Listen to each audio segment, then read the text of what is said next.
ইসলামী আলোচক দাঈ আল্লাহ, আমি হযরতের মূল্যবান নসিহত পেশ করার জন্য সবিনয়ে অনুরোধ করছি।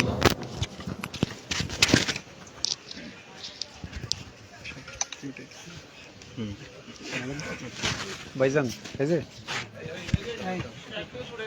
ওখান থেকে ওঠা আচ্ছা আচ্ছা ঠিক আছে ঠিক আছে ঠিক আছে ঠিক আছে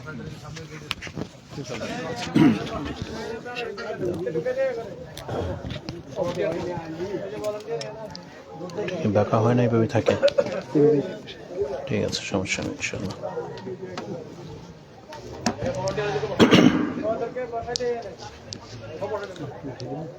এটা উঠবে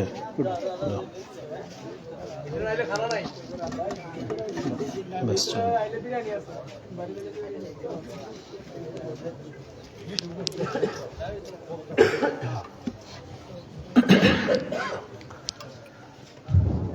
আসসালামু আলাইকুম ওয়া রাহমাতুল্লাহি ওয়া বারাকাতুহু। ইন্নাল হামদুলিল্লাহ নাহমাদুহু ওয়া নাস্তাঈনুহু ওয়া নাস্তাগফিরুহ ওয়া নাউযু বিল্লাহি মিন শুরুরি আনফুসিনা ওয়া মিন সাইয়্যাতি আমালিনা। من يهده الله فلا مضل له ومن يضلله فلا هادي له وأشهد أن لا إله إلا الله وحده لا شريك له وأشهد أن نبينا محمد عبد الله ورسوله صلى الله وسلم وبارك عليه وعلى آله وصحبه أجمعين. يا أيها الذين آمنوا اتقوا الله حق تقاته ولا تموتن إلا وأنتم مسلمون. أما بعد فإن أصدق الحديث كلام الله وخير الهدي هدي محمد صلى الله عليه وسلم وشر الأمور محدثاتها وكل محدثة بدعة وكل بدعة ضلالة وكل ضلالة في النار. فقد قال الله تعالى في كلامه المجيد بعد أعوذ بالله من الشيطان الرجيم واعبدوا الله ولا تشركوا به شيئا وبالوالدين إحسانا وبذي القربى واليتامى والمساكين والجار ذي القربى والجار الجنب والصاحب بالجنب وابن السبيل وما ملكت أيمانكم إن الله لا يحب من كان مختالا فخورا. وأن سلمان فزار سلمان أبا الدرداء فقال له إن لربك عليك حق وإن لربك عليك حق ولنفسك عليك حق ولزوجك عليك حق فآتي ذي كل حق حقها.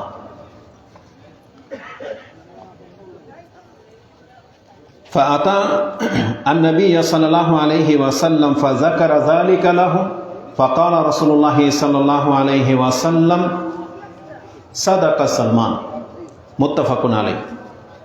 প্রশংসা মাত্র আল্লাহ সুবহানাহু ওয়া তাআলার, যিনি বিশ্ব জগতের একমাত্র মালিক, যিনি আমাদেরকে সৃষ্টি করেছেন মানুষ রূপে এবং আমাদেরকে এই পৃথিবীতে পরিবার নিয়ে বসবাস করার ব্যবস্থাপনা দিয়েছেন। তিনি আমাদের কাউকে করেছেন পিতা, কাউকে মাতা, কাউকে সন্তান, তারপরে আবার আমাদেরকে স্ত্রী দান করেছেন, যার মাধ্যমে আমরা সন্তান প্রাপ্ত হই। এভাবে আমাদের জেনারেশন বাড়ে এবং একে অপরের সাথে মুহাব্বা, ভালোবাসার সৃষ্টি হয়। এবং আল্লাহ সুবহানাহু ওয়া তাআলা একে অপরের মাধ্যমে আমাদের সহানুভূতিশীল দেখিয়েছেন, একে অপরের মাধ্যমে আমরা উপকৃত হয়ে থাকি, একে অপরের মাধ্যমে আমাদের বংশবৃদ্ধি হয়ে থাকে। এবং আল্লাহ সুবহানাহু ওয়া তাআলা পরকালে এই সন্তানদের মাধ্যমেই আমাদের নাজাতের একটা ব্যবস্থাও রেখেছেন। তেমনি পিতামাতা এতটা মানসম্মত সম্পর্ক যে আল্লাহ সুবহানাহু ওয়া তাআলা জান্নাতের 2টা দরজা পিতামাতাকে স্থগিত করে দিয়েছেন। মানে জান্নাতের যতগুলো দরজা আছে তার মধ্যে 2টা দরজা হচ্ছে পিতা এবং মাতা। তার মানে যার পিতামাতা রয়েছে তার জন্য জান্নাতের 2টা দরজা খোলার ব্যবস্থা আছে। যার পিতামাতা মারা যাবে তার জান্নাতের সেই দরজাগুলো বন্ধ হয়ে যাবে। হয় সে এটা পিতামাতা বেঁচে থাকতেই খুলে নিতে পারবে, আর যদি পিতামাতাকে বেঁচে থাকতে সে সেই জান্নাতের দরজা 2টা খুলতে না পারে তাহলে সেই ব্যক্তি হচ্ছে হতভাগ্য, তার আক্ষেপ করা উচিত। তো আল্লাহ সুবহানাহু ওয়া তাআলা তিনি আমাদের, যিনি নিজে বিবাহ করেছেন, তার সন্তান ছিল, তিনি নিজে একজন পিতা, তিনি নিজে একজন স্বামী এবং সব থেকে উত্তম পুরুষ তিনি, যিনি তার পরিবারের কাছে সব থেকে উত্তম ব্যক্তি।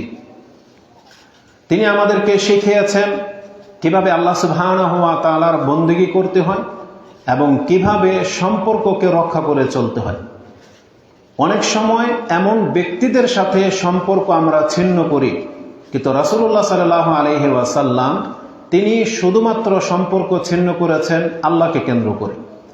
যার সাথে আল্লাহর শত্রুতা তার সাথে তিনি শত্রুতা দেখিয়েছেন, যার সাথে আল্লাহর বন্ধুত্ব তিনি তার সাথে বন্ধুত্ব ঘোষণা করেছেন। দুনিয়ার কোনো স্বার্থে তিনি কাউকে অন্তরঙ্গ বন্ধু বানাননি, বরং তিনি কেবলমাত্র আল্লাহ সুবহানাহু ওয়া তাআলার স্বার্থেই কাউকে অন্তরঙ্গ বন্ধু বানিয়েছেন বা কারোর সাথে শত্রুতা করেছেন।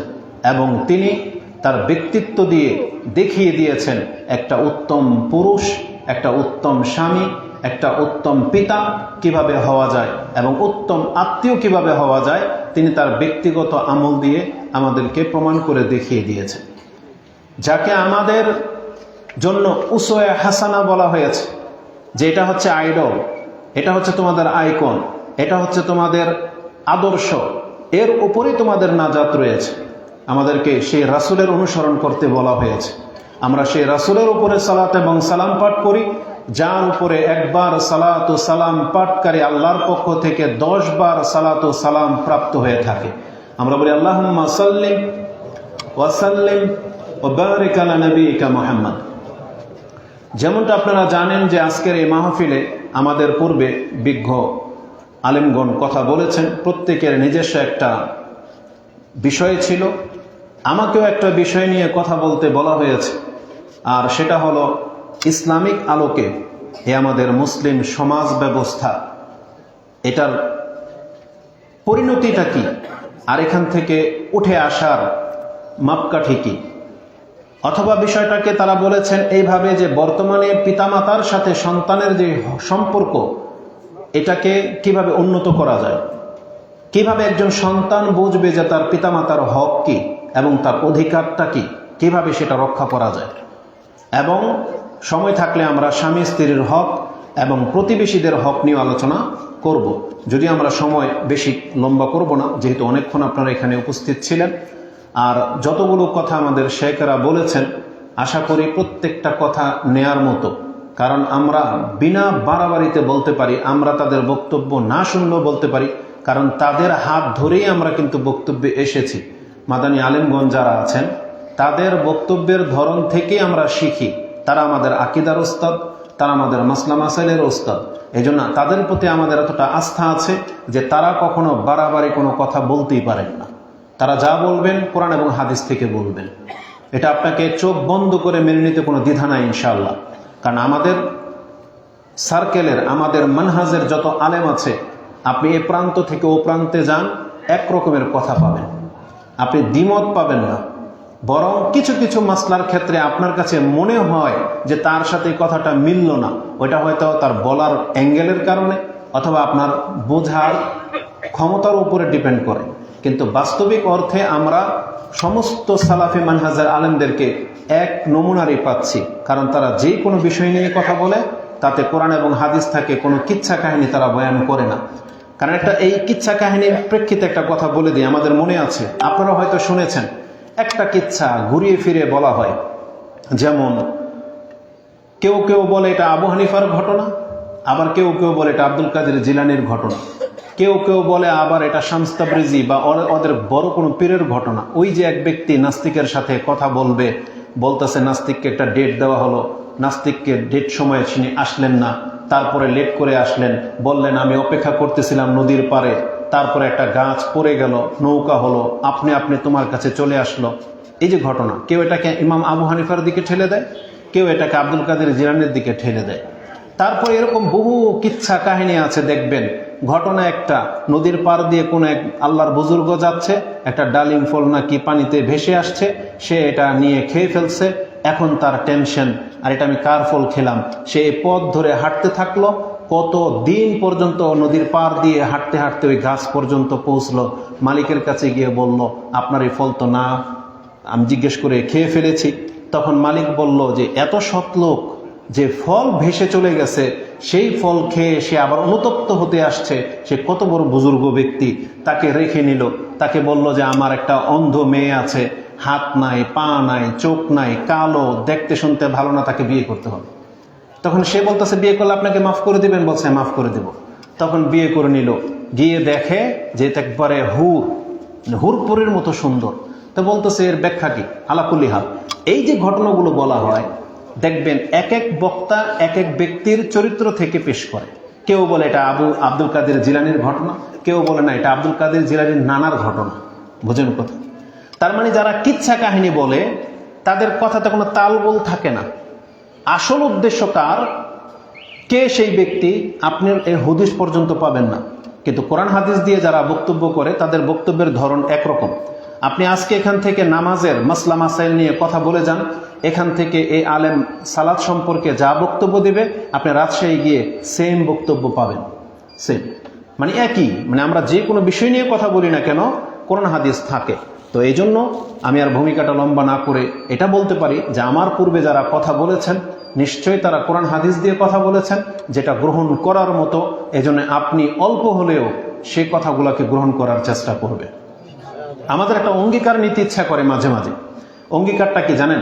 কেন যেন মনে হয় এখন প্রত্যেক খুতবার মিম্বর থেকে বা এরকম মাহফিলে যখন দাঁড়াবো, তখন আপনাদের কাছ থেকে ওয়াদা নিতে ইচ্ছা করে যে যারা দাঁড়িয়ে রাখেন নাই তারা কোন বক্তব্যের পরে দাঁড়িয়ে রাখবেন, যারা সালাত আদায় করেন না তারা কোন বক্তব্যের পরে সালাত ধরে নেবেন, যেই মহিলারা পর্দা করে না তারা কোন বক্তব্যের পরে পর্দা করবে।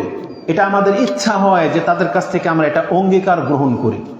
কারণ আমরা যদি একের পর এক বক্তব্য দিতেই থাকি, বছরকে বছর ওয়াজ মাহফিল চলতেই থাকবে, আর আপনি মুসলিম ব্যক্তি শুনলেন, অথচ এখন পর্যন্ত আপনি দাঁড়িয়ে রাখবেন না, যে হারাম খাচ্ছিলেন সে হারাম ছাড়তেছেন না, ওই বেনামাজি থেকে গেলেন। জুমার নামাজের সময় আপনার অভ্যাস 1টা বাজে আসা, ওই আপনি 1টা বাজে আসেন, তাহলে আপনার মাঝে পরিবর্তন কেন ঘটবে না? জুমার খুতবা অনর্গল দেওয়া হচ্ছে, প্রত্যেক সপ্তাহে একটা করে খুতবা দেওয়া হচ্ছে, সেখানে হালাল হারাম নিয়ে, সত্য মিথ্যা নিয়ে, তারপরে আপনার প্রতারণা, জালিয়াতি, এগুলো নিয়ে কথা বলা হয়। কিন্তু আমাদের সমাজ থেকে সেগুলো কমছে না, বরং বাড়তেছে। কেন? এটা হচ্ছে বিষয়। মানে আমরা আপনাদের কাছে যখন কোনো বক্তব্য করি, আপনারা যে শুনতে আসছেন, কেন আসছেন, এটা হচ্ছে বিষয়।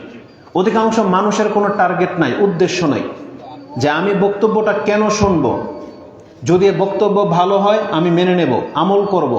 এটা ছিল মূলত বক্তব্য শোনার মূল কারণ। কারণ রাসূলুল্লাহ সাল্লাল্লাহু আলাইহি ওয়াসাল্লামের কথা যারা শুনতো তাদের উদ্দেশ্যই হতো যে আজকে আমাকে যে উপদেশ নসিহা করা হবে আমি এটা আমলে নেব। কাল ওই মুহূর্ত থেকে তাদের আমল করা শুরু হয়ে যেত। যদি আজকে আমার বিষয় পর্দার না, তবে পর্দার সম্পর্কে একটা কথা, যেমন হারাম সম্পর্কে একটা কথা আপনারা জানেন, যখন পর্দার বিধান নাজিল হয় তখন কিছু মহিলারা মসজিদে নববীতে আসছিল সালাতের জন্য। উম্মে সালামা রাদিয়াল্লাহু তাআলা আনহা তিনি বলেন, যখন আল্লাহ সুবহানাহু ওয়া তাআলা বলেছেন যে হে নবী আপনি আপনার স্ত্রীদেরকে, মুমিন মহিলাদেরকে বলে দেন ইয়াদরিবিনা, তারা যেন তাদের মাথার উপর থেকে একটা চাদর ঝুলিয়ে নেয়। ওই মুহূর্তে নাকি কিছু মহিলাদের কাছে এক্সট্রা কাপড় ছিল না, তারা তাদের গায়ের অতিরিক্ত কাপড় ছিঁড়ে তখন তারা মাথা ঢেকে বাড়ি পর্যন্ত গিয়েছিল। কিসের জন্য? কারণ আয়াত এখন নাজিল হয়েছে, তার মানে আমাদের চেহারা ঢাকা এখন থেকে ফরজ। আমরা বাসায় গিয়ে যদি মুখ ঢাকি তাহলে এই যে এতটুক সময় আমাদের আয়াতের খেলাফ লঙ্ঘন হয়ে যাবে, আয়াতের উপরে আমল হচ্ছে না বা আয়াতের বিরুদ্ধাচারণ হয়ে যাচ্ছে। তাই তারা মসজিদ থেকে অতিরিক্ত কাপড় ছিঁড়ে তারা মাথা ঢেকে বাড়ি পর্যন্ত নাকি গিয়েছিল। এটা হচ্ছে মুমিনদের চরিত্র। মদ হারাম হয়ে গেছে, এরকম ভাবে বসা ছিল মদের আসর, যেভাবে আমরা বসে চা খাই, পান খাই, আপনি ওই পানি খাচ্ছেন, তাহলে ওই রকমই রাসূল ইসলামের যুগের ওই মুহূর্তটাতে মদ তারা এইভাবে পরিবেশন করত মেহমানদারি হিসাবে। তারা খেত, একে অপরকে খাওয়াতো। একজন সাহাবীর মুখের মধ্যে মদ, একজন সাহাবীর হাতে মদ, টেবিলের মধ্যে বসা, শুধু তার কান শুনেছে যে এই দিক দিয়ে একজন আহ্বানকারী আহ্বান করে যাচ্ছে আর বলতেছে হুররিমাতিল খামার, মদকে হারাম করে দেওয়া হয়েছে, মদকে হারাম করে দেওয়া হয়েছে। মদ বলতে এটা আমাদের ভাষায় মদ মানে নেশা, খামার মানে হচ্ছে যেটা আপনার আকলকে ঢেকে দেয়, খামার মানে মদ, খামার মানে নেশা, যেটা খেলে আপনার নেশা হয়, এই রকমের দ্রব্য বস্তুকে হারাম করে দেওয়া হয়েছে। এটা সাহাবীর কান শুনেছে। আমি আর আপনি হলে কি করতাম বলেন তো? আমি আর আপনি হলে কি করতাম জানেন?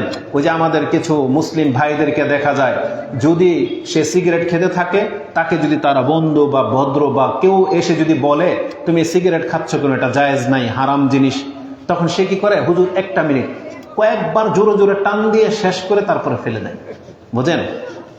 অথবা সে হারাম তো মানবে না। ধরেন আপনি হুজুর মানুষ, অটোতে উঠছেন, পাবলিক বাসে, পাবলিক গাড়িতে উঠেছেন, আপনি দেখবেন হঠাৎ করে সিগারেট খোর দুই একটা যুবক পোলাপান, যদি কিছুটা ভদ্র তাদের মধ্যে থাকে, দেখবেন সিগারেট নিয়ে উঠছে, দেখেন হুজুর সাথে সাথে কি করবে, এখানে আড়ালে গিয়ে ইচ্ছা মতো টেনে মানে এটা শেষ পর্যন্ত খেয়ে ফেলে দিয়ে এরকম করে তারপরে গিয়ে অটোতে আপনার পাশে বসে।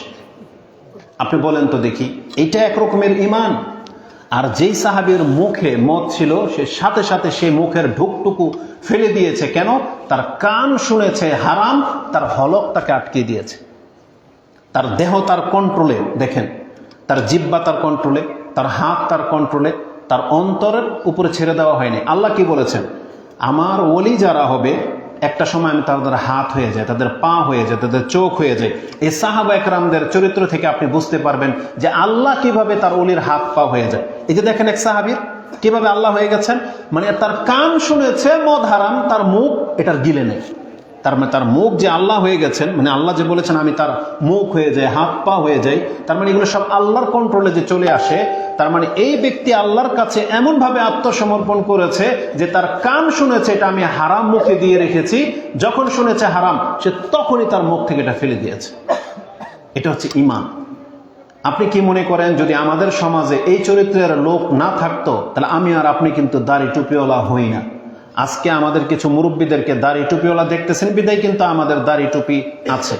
যদি আমাদের এই মুরব্বীগুলা যদি জীবনে দাড়ি না রাখতো, তাহলে আমরা তাদের পরে তো পৃথিবীতে এসেছি, আমরা যদি দেখতাম পৃথিবীতে এসে সমস্ত পুরুষ মহিলাদের মতো, তাহলে আমরাও কিন্তু দাড়ি রাখতাম না। কারণ জানতামই না যে এটা ইসলামের একটা নিদর্শন, এটা ইসলামে ফরজ বিধান, রাসূল বলেছেন। এই জন্য আপনারা যারা দাড়ি রেখেছেন আপনাদেরকে দেখে কিন্তু আমরা রেখেছি। কেন? আমরা জেনেছি পরে যে এটা রাসূল ইসলামের আদর্শ। এইভাবে ঠিক আমাদের সাহাবায়ে কেরামরা যদি ইসলামটাকে এইভাবে শক্ত করে না ধরতেন, তাহলে আমরা হয়তো আজকে মুসলিম রূপের পৃথিবীতে কোনো মানুষ বেঁচে থাকতো না। এই জন্য আমাদের মুসলিমদের কি করা উচিত জানেন? এই যে যখন আপনি বক্তব্য শুনতেছেন, আপনার তো এখনই ঈমান তাজা হয়ে যাওয়ার কথা, এখনই তো আপনার তওবা করে নেওয়ার কথা ছিল। কারণ কোরআন কিন্তু সেই দিকে ইঙ্গিত দেয়। কি দেয় কোরআনে ইঙ্গিত? আপনি সূরা আনফাল পড়েন। সূরা আনফালের মধ্যে আল্লাহ সুবহানাহু ওয়া তাআলা বলেছেন, ইন্নামাল মুমিনুনা ইযা যুকিরাল্লাহু ওয়াজিলাত কুলুবুহুম ওয়া ইযা তুলিয়াত আলাইহিম আয়াতুহু জাদাতুহুম ঈমান। আল্লাহর আয়াত যখন তাকে স্মরণ করিয়ে দেওয়া হয় তখন তার ঈমান বেড়ে যায়। তাহলে এই যে সাহাবা একরাম, তাদের ঈমান বাড়তো। কিন্তু আপনি আমি কি বলতে পারবো? আমরা তো জানি জ্বর বাড়ে জ্বর কমে, তাই না? ব্যথা বাড়ে ব্যথা কমে। কিন্তু বাঙালি মুসলিম আপনি কয়জন বলতে পারবেন যেটা জীবনে কোনোদিন আপনার ফিল হয়েছে যে আজকে মনে হয় আমার ঈমান বেড়ে গেছে, আজকে মনে হয় আমার ঈমান কমে গেছে? আপনার কোনো থার্মোমিটার আপনার জানা নাই। ঈমান যে মাপা যায় এই থিওরি তো আপনি জানেন না। আমাদের মসজিদগুলোতে সে আলোচনা হয় না যে ঈমান যে মানুষের বাড়ে, ঈমান যে কমে, বেনামাজি যে মুসলমান থাকে না। আপনি বলেন তো দেখে কয়জন মুসলিম আছেন যে আপনার মসজিদের মেম্বার থেকে এই কথা আপনাকে বলা হয়েছে যে যারা সালাত আদায় করে না রাসূল তাদেরকে বলেছে তারা মুসলমান না? বাংলার জমিনের কয়টা মেম্বার থেকে কথা আপনি শুনেছেন? কিন্তু আমাদের সমাজে বেনামাজিকেও ওই মাপের মুসলিম মনে করা হয় যে মাপের মুসলিম হচ্ছেন আবু বকর, ওমর, ওসমান, আলী রাদিয়াল্লাহু তাআলা। তার মানে বেনামাজি মনে করে আমার ঈমান ঠিক আছে, কিন্তু ও জানে না যে ওর ঈমান লেজ হয়ে গেছে। রাসূলুল্লাহ সাল্লাল্লাহু আলাইহি সাল্লাম বলেছেন যারা জেনা করে ওই অবস্থায় তার ঈমান থাকে না। যারা নেশা করে, এই যে সর্বক্ষণ নেশার মধ্যে ডুবে থাকে, সিগারেটের উপর সিগারেট জর্দার টানছেন, চাবাচ্ছেন। মদের দিকে আমি গেলাম না, এটা তো মস্ত বড় হারাম, তো আপনিও জানেন। কিন্তু নেশার জাতীয় যত কিছু আছে, এই যে সারাক্ষণ আপনার লগে যে লেগে আছে, আপনার একটু ভয় হয় না যে আমার ঈমান কি এখন বাড়তেছে না কমতেছে? এই মুহূর্তে আমার সাথে কি ফেরেশতা আছে না শয়তান আছে? আপনার মনে হয় না এটা অনুভব তো হওয়া উচিত? মসজিদে যেখানে রাসূল বলেছেন যে পেঁয়াজ রসুন খেয়ে তোমরা আইসো না, এটা ফেরেশতাদের কষ্ট হয়, এটা হালাল জিনিস, তাহলে একটা হারাম দুর্গন্ধ জিনিস আপনি সারাক্ষণ নিজের সাথে লাগিয়ে রাখতেছেন। আপনার কি একটু ফিল হয় না যে আমি তো আল্লাহর বান্দা, আমার সাথে কি এখন রহমতের ফেরেশতা আছে না কি নাই? এটা তো ভাবতে তো হবে। কিন্তু কই আমরা মুসলিমরা ভাবি কোথায়? কিন্তু আপনি দেখেন যখন কিছুটা এই যে ভূমিকম্প হলো, আপনার ঈমান কিন্তু অনেকটা বেড়ে গিয়েছিল।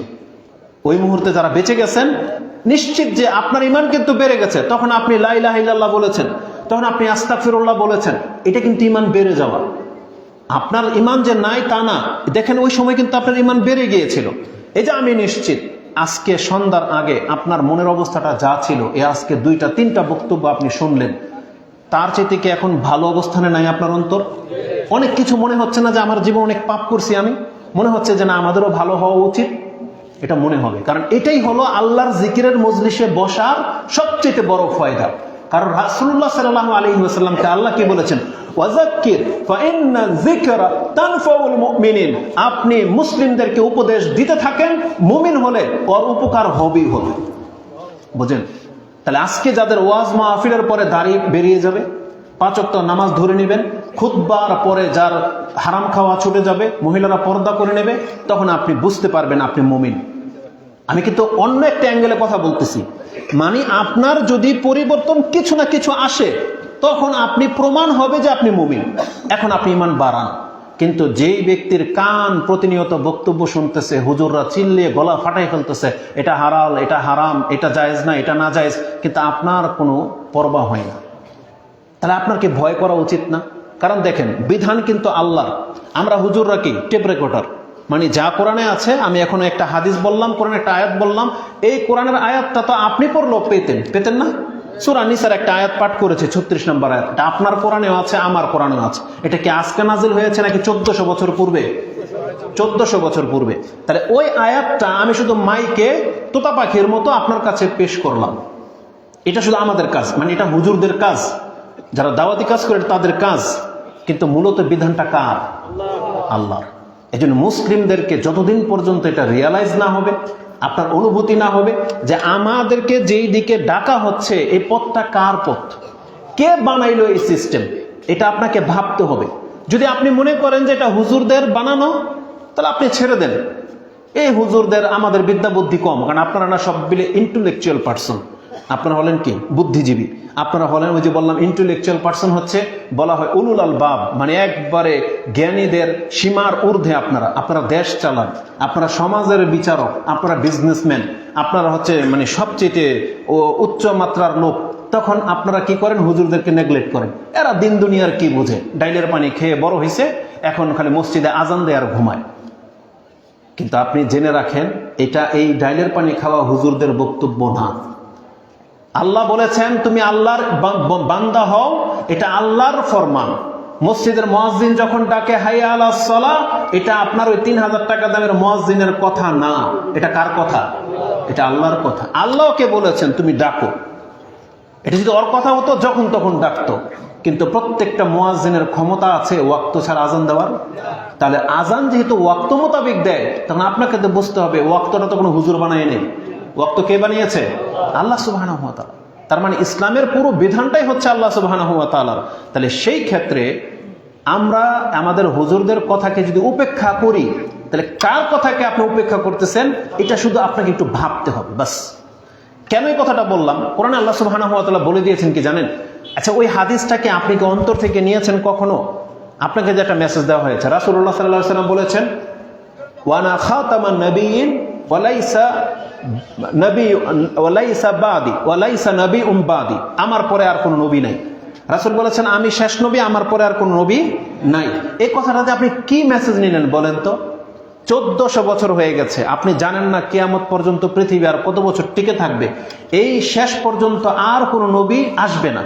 এই কথা মেনে নিয়েছেন কি নেননি? নাকি ওই যে কাদিয়ানীদের মতো বলবেন আজকে নবী আসবে, এরকম মানেন? নাকি আমাদের নবী সর্বশেষ নবী? তাহলে আমাদের নবী যখন সর্বশেষ নবী, আপনার কাছে কিন্তু এটা ক্লিয়ার হয়ে গেছে কিয়ামত পর্যন্ত আর কোন নবী আসবে না। তাহলে এখন ধর্মের কথা বলবে কে? নবী তো নাই, তাই না? তাহলে এখন নবী যেহেতু নাই, ধর্মের কথা কাউকে না কাউকে তো বলতে হবে, বলতে হবে না? কারা বলবে? আলেমরা বলবে। কিন্তু আপনারা হচ্ছেন এমন ব্যক্তি, আপনারা বলতেছেন এই আলেম, এর তা আয়াত আমাগো ঘরের সব, এগুলো সব আমাদের ঘরের ভাত খেয়ে তো এরা চলে, এর কথা কি শুনবো? এই জন্য আপনার এই মেন্টালিটিটাকে একটু শুধু আমি একটু টোকা দিতে চাচ্ছি। সেটা কি জানেন? আল্লাহ সুবহানাহু ওয়া তাআলা কোরআন আয়াত নাজিল করে দিয়েছেন, যেটা আপনি সূরা বাকারার ভাই এদেরকে একটু সরাইতে বলো, কথা বলতে নিষেধ করো। কোরআনে আল্লাহ সুবহানাহু ওয়া তাআলা সূরা বাকারাতেও বলেছেন এবং সূরা আনআমে বলেছেন। সূরা আনআমের আয়াতটা একবার স্পষ্ট, তাতে আপনি 158 নম্বর আয়াতটা নিয়ে নেন। তাতে আল্লাহ সুবহানাহু ওয়া তাআলা বলেছেন হাল ইয়ানজুরুনা ইল্লা আন তা'তিয়াহুমুল মালাইকা। এই পৃথিবীর মানুষ তোমাদের হয়েছেটা কি? এই যে যারা ঈমান আনতেছো না, যারা এখন ঈমান তো দাবি করো কিন্তু নামাজ পড়ো না, হালাল খাচ্ছ না, তোমরা কেন তওবা করা থেকে এখনো বিরত? তোমাদের উদ্দেশ্যটা কি? হাল ইয়ানজুরুনা ইল্লা আন তা'তিয়াহুমুল মালাইকা। তোমরা কি এই অপেক্ষায় বসে আছো যে হুজুরদের কথায় বিশ্বাস করি না, আল্লাহ যদি ফেরেশতা নামায় তাইলে আমরা দেখে ঈমান আনবো? আল্লাহ পুরো পৃথিবীবাসীকে বলতেছে হাল ইয়ানজুরুন, তোমরা কি ফেরেশতা দেখতে চাচ্ছ নিজের চোখে? ইয়ানজুরুনা ইল্লা আন তা'তিয়াহুমুল মালাইকা আও ইয়াতিয়া রাব্বুক। নাকি আল্লাহ বলতেছে হে নবী, তারা কি আপনার রবকে দেখতে চায়? মানে আপনাকে যে পাঠাইছি এরা আপনার কথা মানতেছে না, তো তার মানে ওদের উদ্দেশ্য কি? এরা কি চাচ্ছে যে আমি আল্লাহ স্বয়ং পৃথিবীতে নেমে এসে ওদেরকে বলি যে আমার প্রতি ঈমান আনো, আসো সালাত পড়ো, হালাল খাও, হারাম ছাড়ো? আমি আল্লাহ নিজে নেমে এসে বলবো? আও ইয়াতি বাদু আয়াতি রাব্বিক। নাকি তারা আপনার রবের ওই নিদর্শন দেখতে চাচ্ছে যেটা তাদের কাছে আসবেই আসবে। ইয়াউমা ইয়াতি বাদু আয়াতি রাব্বিক লা ইয়ানফাউ নাফসান ঈমানুহা লাম তাকুন আমানাত মিন ক্বাবলু আও কাসাবাত ফি ঈমানিহা খায়রা। আল্লাহ বলেছেন প্রত্যেকটা মানুষ কান খাড়া করে শোনো, আজকে তোমার কাছে কোরআন আসার পরে, এই কোরআনের বাণী তোমার কান পর্যন্ত দেওয়ার পরে, তারপরও যখন তুমি তওবা করতেছো না, তারপরও যখন তুমি ঈমান আনলো না, তাহলে জেনে নাও আল্লাহর সেই নিদর্শন তোমার চোখের সামনে একদিন হঠাৎ করে চলে আসবে। সেটা কে? মালাকুল মউত। আর যারা শেষ দিন বাকি থাকবে পৃথিবীতে, তারা হঠাৎ করে শুনবে, আচ্ছা বলেন তো দেখে আমাদের বিশ্বাস কি কালকে সূর্য কোন দিক থেকে উঠবে? পূর্ব দিক থেকে উঠবে। কিন্তু একটা দিন সময় আসবে এইভাবে সবাই বিশ্বাস নিয়ে ঘুমাবে, যে যার মতো কাজে লিপ্ত। রাসূল কি বলেছেন? একজন গরুর পালন করা ব্যক্তি, সে গরুর চারি আছে না, চারি যেটা খাবার বলে, কি বলেন আপনারা এটাকে? নাইন্দা, যাই হোক আমরা চারি বলি, বড়, তাই না? রাসূল বলতেছেন সে গরুকে খাবার দেবে, দিয়ে এটাকে মানে ঘুরান্টি দেবে। এই যে পানি ঘুরতে থাকে না ভুসির সাথে, এই ঘুরতেই থাকবে।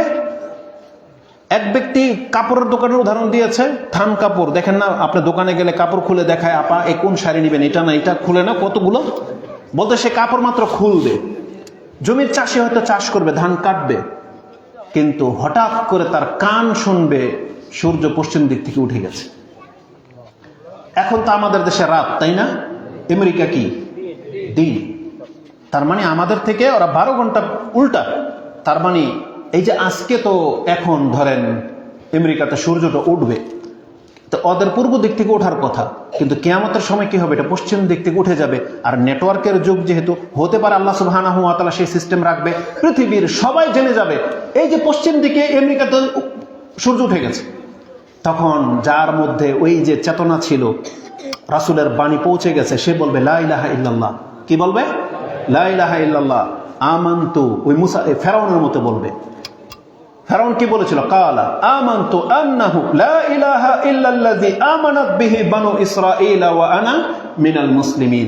ফেরাউন বলেছিল আমি এখন ঈমান আনলাম সেই সত্তার প্রতি, যে সত্তা তিনি ছাড়া সত্য কোনো ইলাহ নাই, যার প্রতি ঈমান এনেছে বনি ইসরাঈলরা, মূসা, হারুন, সেই আল্লাহর প্রতি আমি ঈমান এনেছি। ও আনা মিনাল মুসলিমিন, এবং আমি মুসলিমদের অন্তর্ভুক্ত।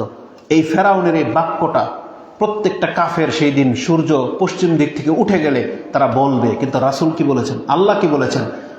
লা ইয়ানফাউ নাফসান ঈমানুহা লাম তাকুন আমানাত মিন ক্বাবল। মালাকুল মউত সামনে, অথবা সূর্য পশ্চিম দিক থেকে উঠে যাচ্ছে। আচ্ছা, সূর্য পশ্চিম দিকে উঠারটা আমরা ওই যুগের জন্য ছেড়ে দিলাম, কিন্তু আপনার আমার সূর্য ডুবে যাওয়া মানে কি? এই মালাকুল মউত সামনে চলে আসে। আচ্ছা বলেন তো দেখি, মেহমান আসলে তো আপনাকে রিং করে আসে, মালাকুল মউত কি আপনাকে রিং করে আসবে? না, রিং করে আসবে না। আপনাকে যখন তখন এসে আপনার সামনে দাঁড়িয়ে যাবে, আর আপনার চোখগুলো স্পষ্ট তাকে দেখতে পাবে, পুরো টিম সহ। কারণ এটা এমন একটা সময়, পুরা পরকালটাকে আপনার সামনে তুলে ধরা হবে, এবং আপনি দেখতে পাবেন যখন আপনার রূহটা বিচরণ করবে যে দুনিয়া আমার যাচ্ছে, পরকাল আমার সামনের দিক থেকে ধেয়ে আসছে, এটা সে দেখতে পাবে। এই জন্য কিন্তু তার চোখ কিন্তু তাকিয়ে থাকে যে কোথায় তাকে নিয়ে যাওয়া হচ্ছে। এই মুহূর্তে আপনি কি করবেন? লা ইলাহা ইল্লাল্লাহ বলবেন, বা আল্লাহকে কি বলবেন? রব্বি লাউলা আখারতানি ইলা আজালিন করিব ফাআসাদদাকা ওয়া আকুম মিনাস সালিহিন, যেটা আল্লাহ সুবহানাহু ওয়া তাআলা সূরা মুনাফিকুন 63 নম্বর সূরার 9-10 নম্বর আয়াত আল্লাহ উল্লেখ করে দিয়েছেন। সেই দিন প্রত্যেকটা ব্যক্তি হয়তো আল্লাহর কাছে এই আরজিটা পেশ করবে, আল্লাহ যদি আরেকটু সময়ের জন্য আমাকে ছেড়ে দেন, তাহলে আমি এখন একটু সাদকা করার কথা বলে আসি। একটা ভালো কথা বলতে চাইবেন, সাদাকা মানে ভালো কথা বলা, কিন্তু সাদাকা হয়তো আপনি লা ইলাহা ইল্লাল্লাহ বলতে চাইবেন, অথবা আপনি 2 রাকাত সালাত পড়তে চাইবেন। কিন্তু আল্লাহ সুবহানাহু ওয়া তাআলা এই ব্যক্তির জন্য কি বিধান রেখেছেন? ওয়ালা ইউআখিরাল্লাহু নাফসান ইযা জাআ আজালুহা। আল্লাহ বলেছেন যার ওয়াক্ত যখন চলে আসবে তাকে 1 সেকেন্ডের জন্য ছাড়া হবে না। তার মানে মালাকুল মউত আপনার সামনে। আর আল্লাহ বলেছেন লা ইয়ানফাউ নাফসান ঈমানুহা লাম তাকুন আমানাত মিন ক্বাবলু। এই যে মিন ক্বাবলু মানে কি? এটা নিজের চোখে দেখার পূর্ব মুহূর্তে যদি আপনি লা ইলাহা ইল্লাল্লাহ বলে দিতে পারেন, পূর্ব মুহূর্তে যদি আপনি 2 রাকাত নামাজ পড়া ব্যক্তি হন, পূর্ব মুহূর্তে যদি আপনি আস্তাগফিরুল্লাহ বলা ব্যক্তি হন, আপনি হলেন জিতে যাওয়া ব্যক্তি।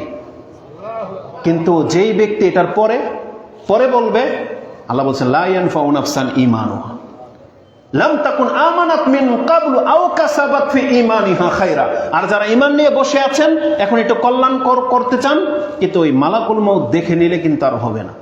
এটা ভুলেন না। আয়াতটা আছে সূরা আনআম 6 নম্বর সূরার 158 নম্বর আয়াত। কেন বললাম এটা জানেন?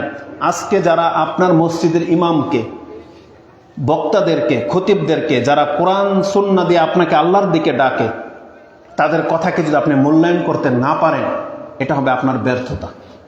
হুজুরদের কথা বাদ দেন, আপনার সন্তানও যদি বলে যে বাবা জর্দা সিগারেট এগুলো খাওয়া ছেড়ে দাও, এগুলো গন্ধ পায়, ভালো লাগে না, আপনার বাচ্চা যদি বলে, আপনি যদি এটা মেনে নিতে পারেন, আপনি কামিয়াব ব্যক্তি। কামিয়াব ব্যক্তি।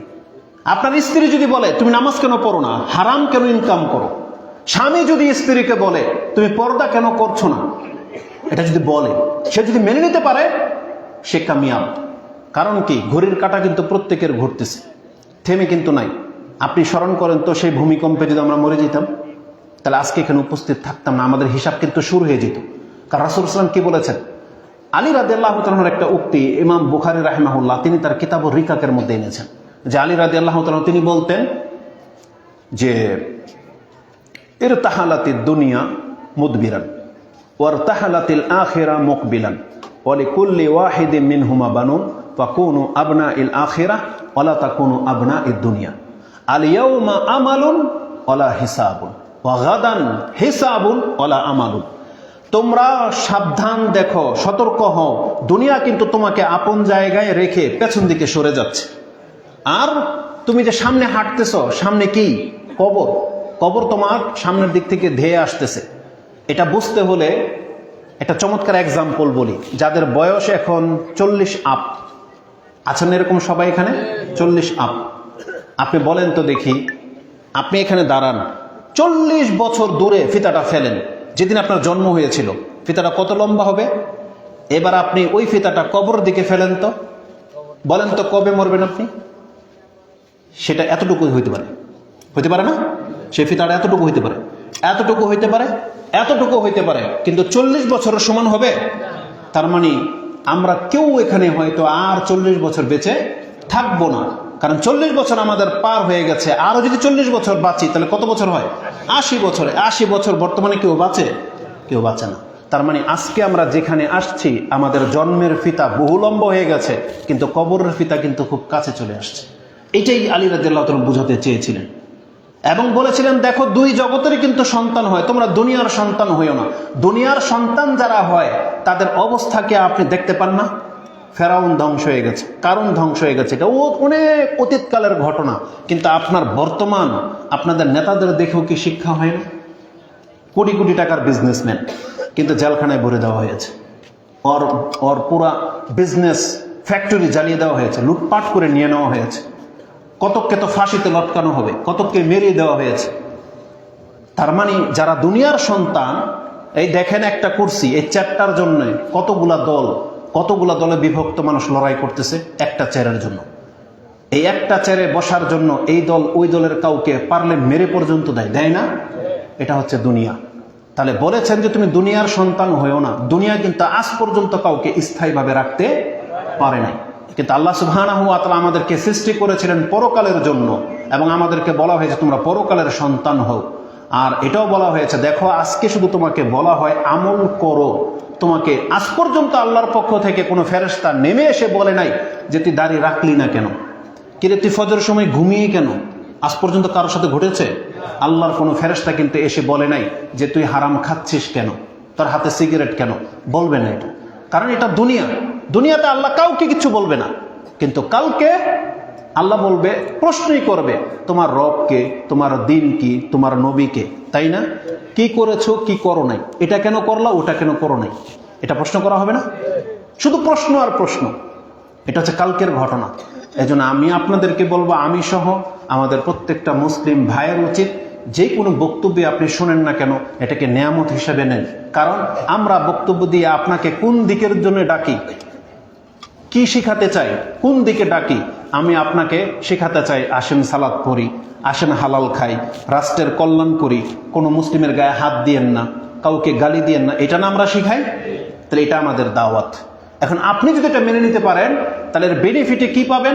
আমরা হয়তো ওই যে আপনাদেরকে দুনিয়া কিছু দিতে পারবো না, কিন্তু আল্লাহ সুবহানাহু ওয়া তাআলা এর মাধ্যমে আমাদেরকে নাজাত দেবে। আর আপনারাও যদি সেই পথ মেনে নেন, তাহলে আপনাদের জন্য সেটা নাজাতের পথ উন্মুক্ত হয়ে যাবে।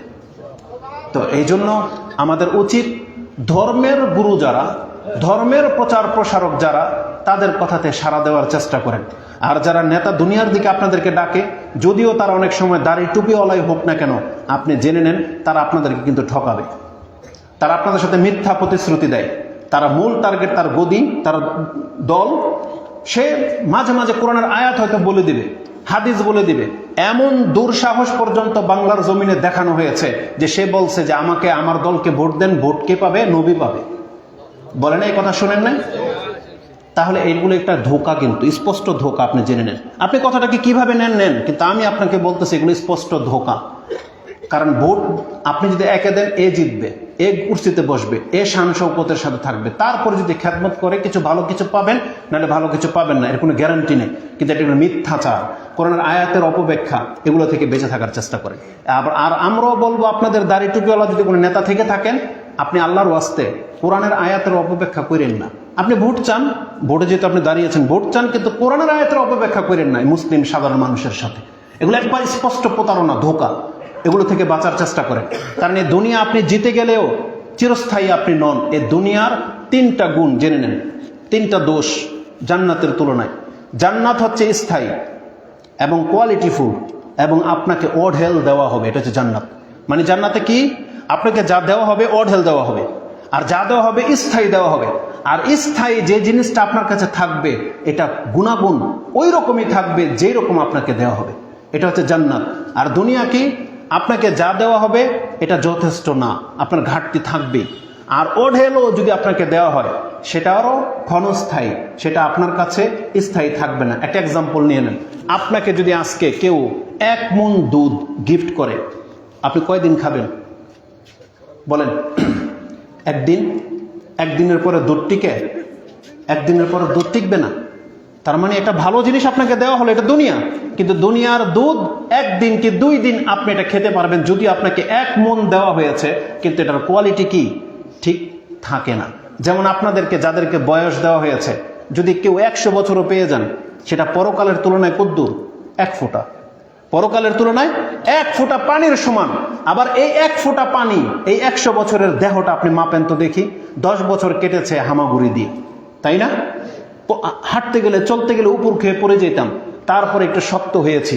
এই শক্ত কতদিন পর্যন্ত? 50 বছর পর্যন্ত। এই 40টা বছর শুধু আপনি উপভোগ করেছেন। এখন 50 বছরের যত দিন আপনার যাবে, আপনি জমিনের জন্য নেয়ামত না, বোঝা হয়ে যাবে। বোঝা হয়ে যাবেন সন্তানের উপরে, বোঝা হয়ে যাবেন নিজের স্ত্রীর উপরে, বোঝা হয়ে যাবেন সম্পদের উপরে, বোঝা হয়ে যাবেন আত্মীয় স্বজনের উপরে। 50 বছর ওভার যত যাবে, আপনি তো চাচ্ছেন আমি বেঁচে থাকি, কিন্তু এই বেঁচে থাকাটা আপনার জন্য কল্যাণকর না। এই জন্য রাসূলুল্লাহ সাল্লাল্লাহু আলাইহি ওয়াসাল্লাম তিনি আল্লাহর কাছে আশ্রয় চাইতেন, আল্লাহুম্মা ইন্নী আউযু বিকা মিন আরযালিল উমুর। আল্লাহ, আমি তোমার কাছে বয়সের অতল তলে ডুবে যাওয়া থেকে তোমার কাছে আশ্রয় চাচ্ছি। মানে এই বয়স মানুষ মোটেও কাম্য নয় যে তাকে লাঠি নিয়ে হাঁটতে হবে, অথবা বিছানায় পড়ে গেল তাকে ধরে অন্যরা তার পায়খানা পরিষ্কার করবে। এটা বয়স, এটা নেয়ামতের বয়স না। বরং নেয়ামতের বয়স হলো যেই দিন আপনার জবান দিয়ে আপনি আল্লাহর নাম নিতে পারবেন, সেন্স কাজ করতেছে, লা ইলাহা ইল্লাল্লাহ বুঝতেছেন, মসজিদের আজান শুনতে পাচ্ছেন, কোরআন তেলাওয়াত করতে পারতেছেন। এটা যদি 60-70 বছরও হয়, যে আপনি নিজের চোখে কোরআন বুঝতে পারতেছেন, শুনতে পারতেছেন, চলতে পারতেছেন, এটা হলো নেয়ামতের বয়স। এজন্য আল্লাহর কাছে কখনো বেশি বয়স চাইবেন না। আপনি আল্লাহর কাছে বলবেন, আল্লাহ তুমি আমাকে কল্যাণকর বয়স দান করো। কি বলবেন? আল্লাহ তুমি আমাকে কল্যাণকর বয়স দান করো, এটা চাইবেন। তালাকুল্লি হাল, আমি আপনাকে শুরুতে কথাগুলো এই জন্যে বললাম, ওয়াজ মাহফিল হোক, জুমার খুতবা হোক, আপনি আল্লাহর ওয়াস্তে কথাগুলোকে মেনে নেওয়ার চিন্তা করবেন। কারণ আল্লাহ বারংবার বলেছে, যারা কথা শুনে না তারা মুমিন না, যারা শুনে মানে না তারা মুমিন না। মুমিনের গুণ হলো যারা কথা শুনে এবং মানে, এটা হচ্ছে মুমিনদের গুণ। এই যে মুমিনদের গুণ শুনে ঈমান বেড়ে যাবে। একটা যুবক এই কথা শুনলো যে তার নবী বলেছে দাড়িকে ছাড়ো, কিন্তু এই যুবক যদি দাড়ি ছাড়তে না পারে, তাহলে ওকে বুঝতে হবে যে আমার মধ্যে ঈমান নাই। আমি যে আমার রাসূলকে আল্লাহর রাসূল হিসেবে স্বীকৃতি দিয়েছি, তার কথা যে আমি মেনে নিতে পারতেছি না, তাহলে এটা আমার ঈমানের ঘাটতি আছে, আমি হয়তো ঈমানদার হইতে পারিনি। যখন যেই ব্যক্তি নামাজের ওয়াক্ত হলে সে যদি নামাজ পড়তে না পারে, আপনি জেনে নেন পৃথিবীর এমন কোনো ভালো কাজ আপনার জীবনে আপনি দেখাইতে পারবেন না যে নামাজের চাইতেও শ্রেষ্ঠ ইবাদতে আপনি লিপ্ত ছিলেন, এই জন্য আপনি নামাজ পড়তে পারেন নাই। বলেন তো, একজন মুসলিমের জীবনে আজান হয়ে গেছে, নামাজের ওয়াক্ত চলতেছে, এই ব্যক্তির জন্য এই নামাজ ছাড়া আর কোন কাজ সবচেয়ে বেশি দামি কাজ হইতে পারে? বলেন তো, একটাও দেখাইতে পারবেন না।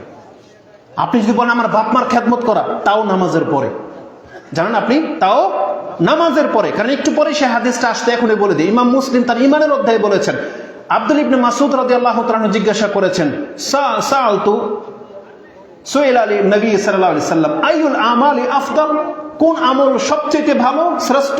রাসূল বলেছেন ঈমানুন বিল্লাহ। এটা একটা ভাষা। আবার জিজ্ঞেস করেছেন যে সুইলা, রাসূল সাল্লামকে জিজ্ঞাসা করা হয়েছে আইয়ুল আমালি আফদাল, কালা as-সালাতু লি ওয়াক্তিহা, নামাজকে তার আপন ওয়াক্ত মোতাবেক আদায় করা, এটা হচ্ছে সবচেয়ে শ্রেষ্ঠ কাজ। সুম্মা আই, তারপর কি বলছে? বিররুল ওয়ালিদাইন, তারপরের ভালো কাজটাই হচ্ছে পিতামাতার খেদমত করা, পিতামাতার অনুগত হওয়া, পিতামাতার বাধ্য হওয়া, অবাধ্য না, বাধ্য হওয়া। তারপরে বলছেন সুম্মা আই কালা জিহাদুন ফি সাবিলিল্লাহ, তার মানে বাপমার খেদমত জিহাদের চাইতে শ্রেষ্ঠ, আর বাপমার খেদমতের চাইতে নামাজ শ্রেষ্ঠ। বোঝেন কথা?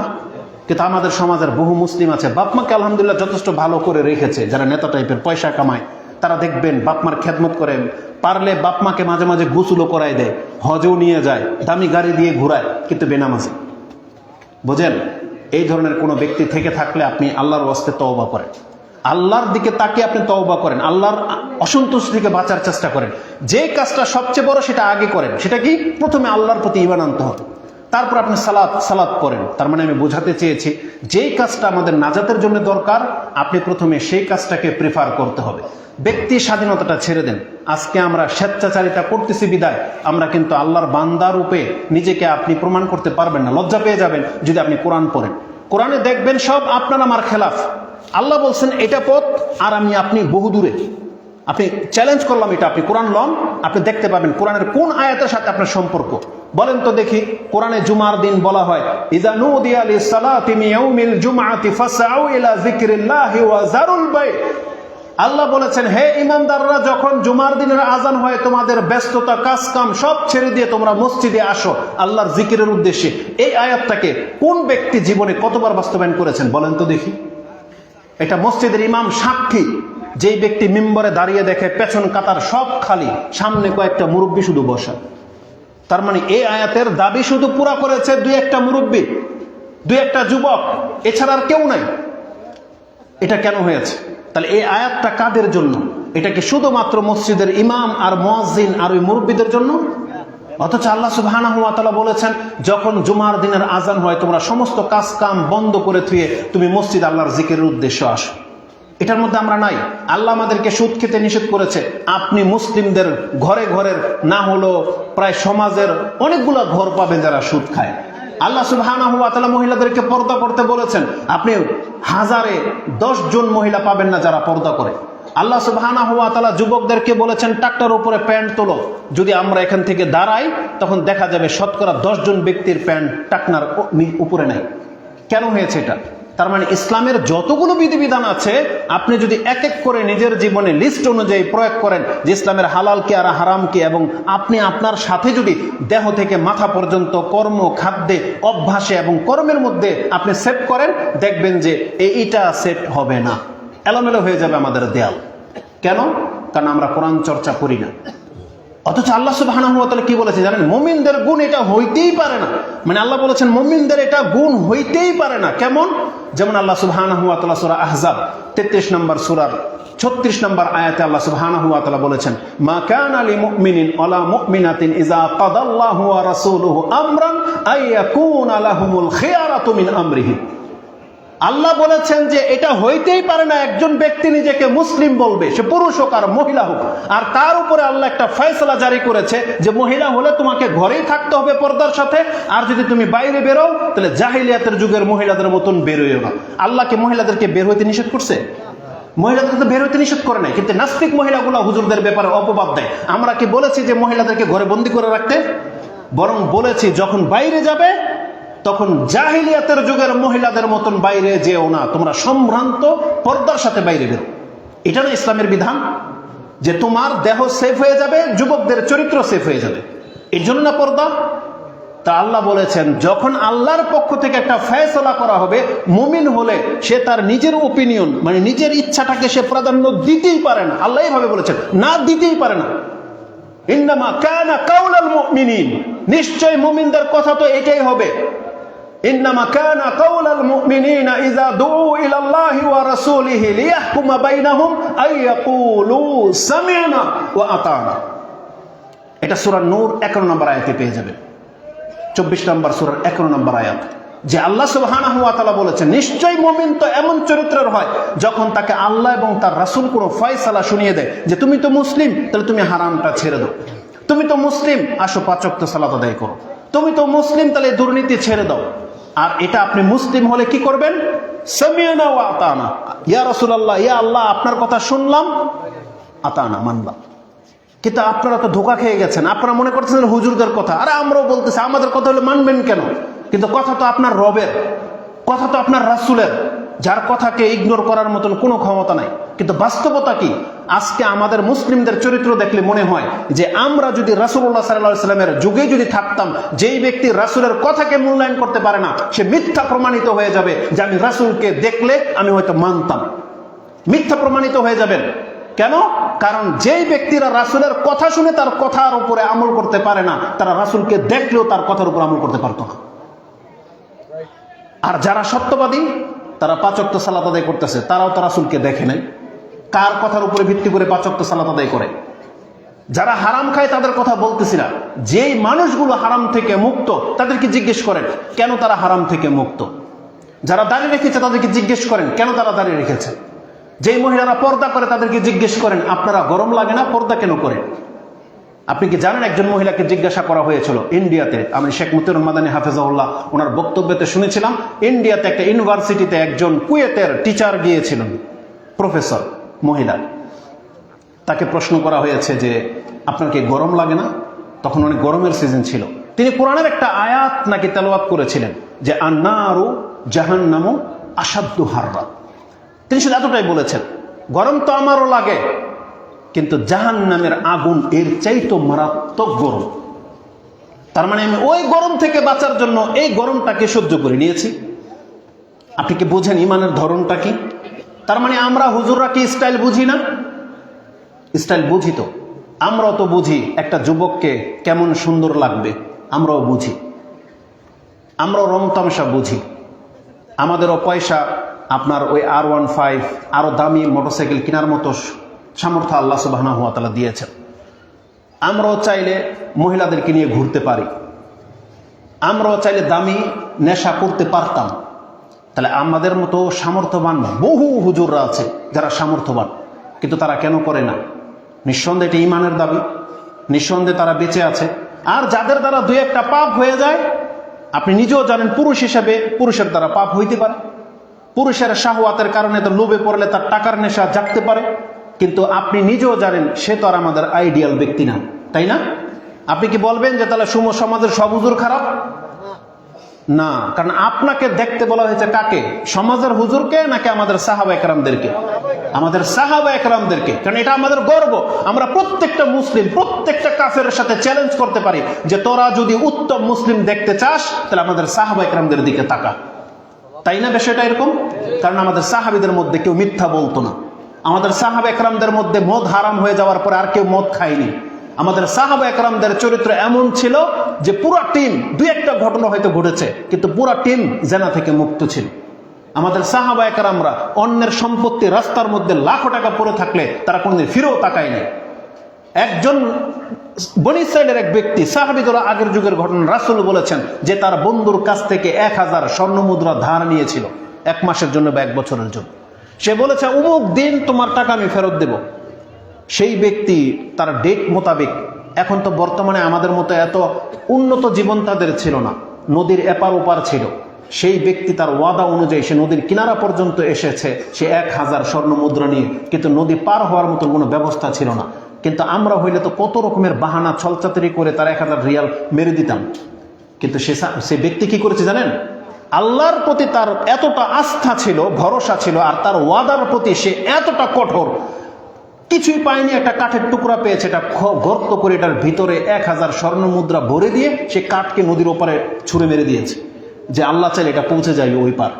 আর না হয় কোনোদিন ওর সাথে দেখা হলে আমি বলতে তো পারবো যে আসছিলাম, তোর টাকা আমি ফেলেও দিয়েছিলাম। আবার সে নতুন করে 1000 টাকা জমা করেছে। এমন না যে ফেলে দিয়েছে আমার দায়িত্ব শেষ। এই ব্যক্তি কি করেছে? আবার সে 1000 স্বর্ণ মুদ্রা জুগিয়েছে। আবার কোনো এক সফরে এই ব্যক্তির বাসায় গিয়ে ব্যবস্থা হয়েছে, ওই পারে গিয়েছে এবং সেই ব্যক্তির কাছে গিয়ে বলেছে এই লো তোমার পাওনা। বলতেছে আমার পাওনা তো তুমি ওই দিনই ফেরত দিয়ে দিয়েছো যেই দিন তুমি আমার সাথে ওয়াদা করেছিলে। মনে আছে তুমি একটা কাঠের ভিতরে টাকা ভরে ফেলে দিয়েছিলে? আলহামদুলিল্লাহ, আমি নদীর কিনারে একটা কাঠ ভেসে আসতে দেখেছি, তোমাকে পাইনি, ভাবলাম খালি হাতে কেন যাব। কাঠের টুকরাটা আমি উঠিয়ে বাসায় নিয়ে গিয়ে দেখি, যখন ভাঙছি তখন দেখি এটার মধ্যে 1000 সেই স্বর্ণ মুদ্রা। আল্লাহর উপরে ভরসা করা ব্যক্তি কেমন হয়, আর তার ওয়াদায় সে কতটা পাক্কা। কিন্তু আল্লাহ আমাদেরকে কি এটা শেখায় নাই যে মুসলিম কোনোদিন ওয়াদার খেলাপ করতে পারে না, মুসলিম কোনোদিন কাউকে ঠকাইতে পারে না? কিন্তু আমাদের চরিত্র দেখেন, আপনাকে 20,000 টাকা দিলে তার পরের দিন আপনি গায়েন। আর এটা আমি বানায় বলতেছি না, আমাদের মতন ব্যক্তিদের সাথে এটা হয়েছে। দিনই ভাই 20,000 টাকা নিয়েছে, শেখ দেন 1 সপ্তাহের জন্য, আজকে 4 বছর হয়ে গেছে গায়েব। কেউ 1 লাখ টাকা নিয়ে গায়েব, কেউ ছলচাতুর, আমি নামগুলো বলতে চাই না যেহেতু লাইভ হচ্ছে, রেকর্ডিং হচ্ছে। কিন্তু আল্লাহর কাছে দোয়া করে আল্লাহ ওদের মতন ব্যক্তিদেরকে আল্লাহ তুমি হেদায়েত দান করো। তার মানে মনে রাখেন, কেউ যদি কারো যদি 1 টাকা মেরে খান, আপনারা বলে গেছেন সে হাদিস, রাসূলুল্লাহ সাল্লাল্লাহু আলাইহি সাল্লাম তার সাহাবীকে বলেছেন, কেউ যদি একটা সুই আত্মসাৎ করে থাকে কিয়ামতের মাঠে, এটার কারণে তাকে জাহান্নামে ফেলা হবে। একটা সুই, চিন্তা করা যায়? এটা হচ্ছে স্বচ্ছ ইসলাম। কিন্তু আজকে আমাদের মুসলিমদের চরিত্র কি হয়ে গেছে? তবে আমাদেরকে কি করতে হবে? ইসলামের মেসেজগুলো আপনাকে নিতে হবে। আপনি নিজেকে প্রশ্ন করেন, আমি কি মুসলিম? তাহলে আমি আজকে থেকে ওয়াদা করে নিলাম, আমার কল্লা পড়ে যাবে কিন্তু মিথ্যা বলবো না। এটা ওয়াদা করতে হবে। আপনি দেখেন আপনার কল্লা দিতে হবে না, ইনশাল্লাহ আপনি ওয়াদা করে দেখেন আল্লাহ আপনাকে সাহায্য করবে। আল্লাহ সুবহানাহু ওয়া তাআলা বহুভাবে আমাদেরকে ওয়াদা করেছে। তাহলে আমাদের মূল মেসেজ থাকবে, আমরা যে কোনো বিষয় নিয়ে কথা বলি না কেন, আমাদের মুসলিম ভাইদের উচিত একটা একটা করে অন্তত নিয়ে নেন। যেভাবে 23 বছরে হালাল হারামগুলা মানে পৃথক হয়েছে, তাহলে আজকে একটা নিয়ে নেন। যদি আপনি সবই জানেন, আমি যদি এক এক করে নাম বলি, আপনি ডাইরেক্ট বলবেন এটা হারাম, আপনি ডাইরেক্ট বলবেন এটা হালাল। তার মানে মুসলিমরা জানে না বলে এমন কোনো কিছু নাই, সবই তার জানা। কারণ রাসূল বলেছেন, আল হালালু বাইয়িনুন ওয়াল হারামু বাইয়িনুন ওয়া বাইনাহুমা উমুরুন মুশতাবিহাত লা ইয়ালামুহা কাসীরুম মিনান নাস। যদিও সেটা অধিকাংশ মানুষ জানে না, যেটা কোনটা হালাল না হারাম, কিন্তু হালাল কোনটা হারাম কোনটা রাসূল কি বলেছেন, যেটা অধিকাংশ মানুষ জানে, এটি স্পষ্ট, শুধু আমরা মানি না। তাহলে মানবো কবে বলেন তো? এটা তো 2026 সাল চলে আসছে। আপনি বলেন তো দেখি, কোন সালে আপনি ইসলাম মানবেন? আল্লাহ তো কোরআনে এই কথাই বলেছে, ফাবি আইয়ি হাদিসিম বাদাহু ইউমিনুন। এই কোরআন তো 30 পারা নাজিল করে দিলাম, তাহলে আর কোন কথা নাজিল করলে তোমরা ঈমান আনবা? আল্লাহ তো বলে দিয়েছেন। আপনি আল্লাহকে জবাবটা দিয়ে দেন যে আল্লাহ 30 পারা কোরআন আমার জন্য যথেষ্ট হয়নি। অথচ ইমাম শাফি রাহিমাহুল্লাহ সূরা আসর সম্পর্কে বলতেছেন, মানুষ যদি সূরা আসরের অর্থ বুঝে নিতে পারত, আয়ত্ত করতে পারত, তাহলে তার জন্য যথেষ্ট ছিল। পুরা কোরআন তার জন্য যথেষ্ট লাগবে না, শুধু সূরা আসর যদি তার আয়ত্ত করার মতন ক্ষমতা থাকে। কারণ আল্লাহ কি বলেছেন, ওয়াল আসর, সময়ের শপথ, ইন্নাল ইনসানা লাফি খুসর, পৃথিবীর সমস্ত মানুষ ক্ষতিগ্রস্ত, সমস্ত মানুষ জাহান্নামী। তারপর পরে আল্লাহ বলে দিয়েছেন, বাঁচতে চাও, কারা মুক্তি পাবে, কারা ক্ষতিগ্রস্ত না? আল্লাহ বলেছেন, ইল্লাল্লাযীনা আমানু ওয়া আমিলুস সালিহাত ওয়া তাওয়াসাউ বিল হাক্কি ওয়া তাওয়াসাউ বিস সাবর। ওই দুইটা হচ্ছে ঈমানের উপরে টিকে থাকার জন্য। কিন্তু প্রথম দুইটা কাজ লাগবেই লাগবে। সেটা কি? ঈমান এবং সৎ কাজ। ঈমান যারা আনবে, সৎ কাজ যারা করবে, আল্লাহ বলেছেন এই ব্যক্তি ক্ষতিগ্রস্ত না। তাহলে আপনি কেন সেই পথ ধরতেছেন না? আমাদের নবী তো জান্নাতি মানুষ, তারপরেও জীবনে 1 ওয়াক্ত নামাজ ছেড়েছেন বলে আপনার কাছে কোনো প্রমাণ আছে? তাহলে আপনি কিভাবে রাসূলের উম্মত হলেন? আপনাদের হুজুরও তো মিথ্যা বলে। এই যে আমরা আপনাদের সাথে মিথ্যা বলি, তো ধর্মের সাথে মিথ্যা বলি। কি বলি? আপনাকে যখন কবরে নামাই, আমরা আপনার দয়া দেখিয়ে এলাকার মানুষ, আমার রক্তের ভাই, চাচা, নেতা, কত কি ভেবে তখন বলেই দেই, বিসমিল্লাহ ওয়া আলা মিল্লাতির রাসূলিল্লাহ। এই কথাটা কি সত্য হইল না মিথ্যা? কিভাবে মিথ্যা? কারণ এই ব্যক্তি জীবদ্দশায় তার নবীর মিল্লাতের উপরে ছিলই না। ছিল? থাকলে কিভাবে প্রকাশ্য মদ খায়? থাকলে কি ইসলামের বিরুদ্ধে কথা বলে? থাকলে কি পূজার মণ্ডপ গিয়ে উদ্বোধন করে দেয়? ইসলামের উপরে থাকলে কেউ দাড়ি ফেলে দেয়? ইসলামের উপরে থাকলে কেউ 5 ওয়াক্ত নামাজকে ছাড়তে পারে? কিন্তু এটা আমাদের সমাজের চিত্র। কিন্তু হুজুর বাধ্য, কারণ আপনার মসজিদে চাকরি করে জানাজা পড়াবে আর রাখার সময় হুজুর লাগবে, এই জন্য আপনাকে ওই দোয়া তার দোয়া হিসেবে বলতে হয়, বিসমিল্লাহ ওয়ালা মিল্লাতের রাসূলিল্লাহ।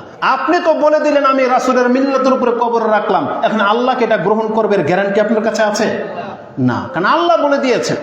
আরে রাসূলকে বলছেন, আপনি যদি 72 বার 70 বার যদি কোনো মুনাফিকের জন্য দোয়া করেন, আমি আল্লাহ তাকে ক্ষমা করব না। এটা আমাদের রাসূলকে বলা হয়েছে। তাহলে আমরা সমস্ত হুজুররা মিলে যদি কোনো বেনামাজিকে মিল্লাতে রাসূলিল্লাহর উপরে যদি আমরা কবর দিই, আল্লাহ কোনোদিনই বেনামাজিকে মুসলিম হিসেবে গ্রহণ করবে না। কোরআন হাদিস তো এটা দাবি করে। এজন্য কল্যাণ হলো আপনি ইসলামের কথাটা মেনে নেন, হুজুরদের কথা বাদ দেন, আমাদের কথা, সবার কথা বাদ দেন।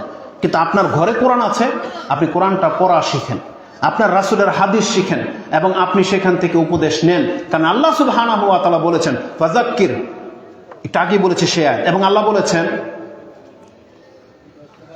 যে এই কোরআন ইন হুয়া ইল্লা যিকরুল লিল আলামিন, এই কোরআনটা হচ্ছে বিশ্ব জাতির জন্য উপদেশ স্বরূপ। লিমান শাআ মিনকুম আইয়াস্তাকিম, কাদের জন্য? যারা সঠিক পথে চলতে চায়।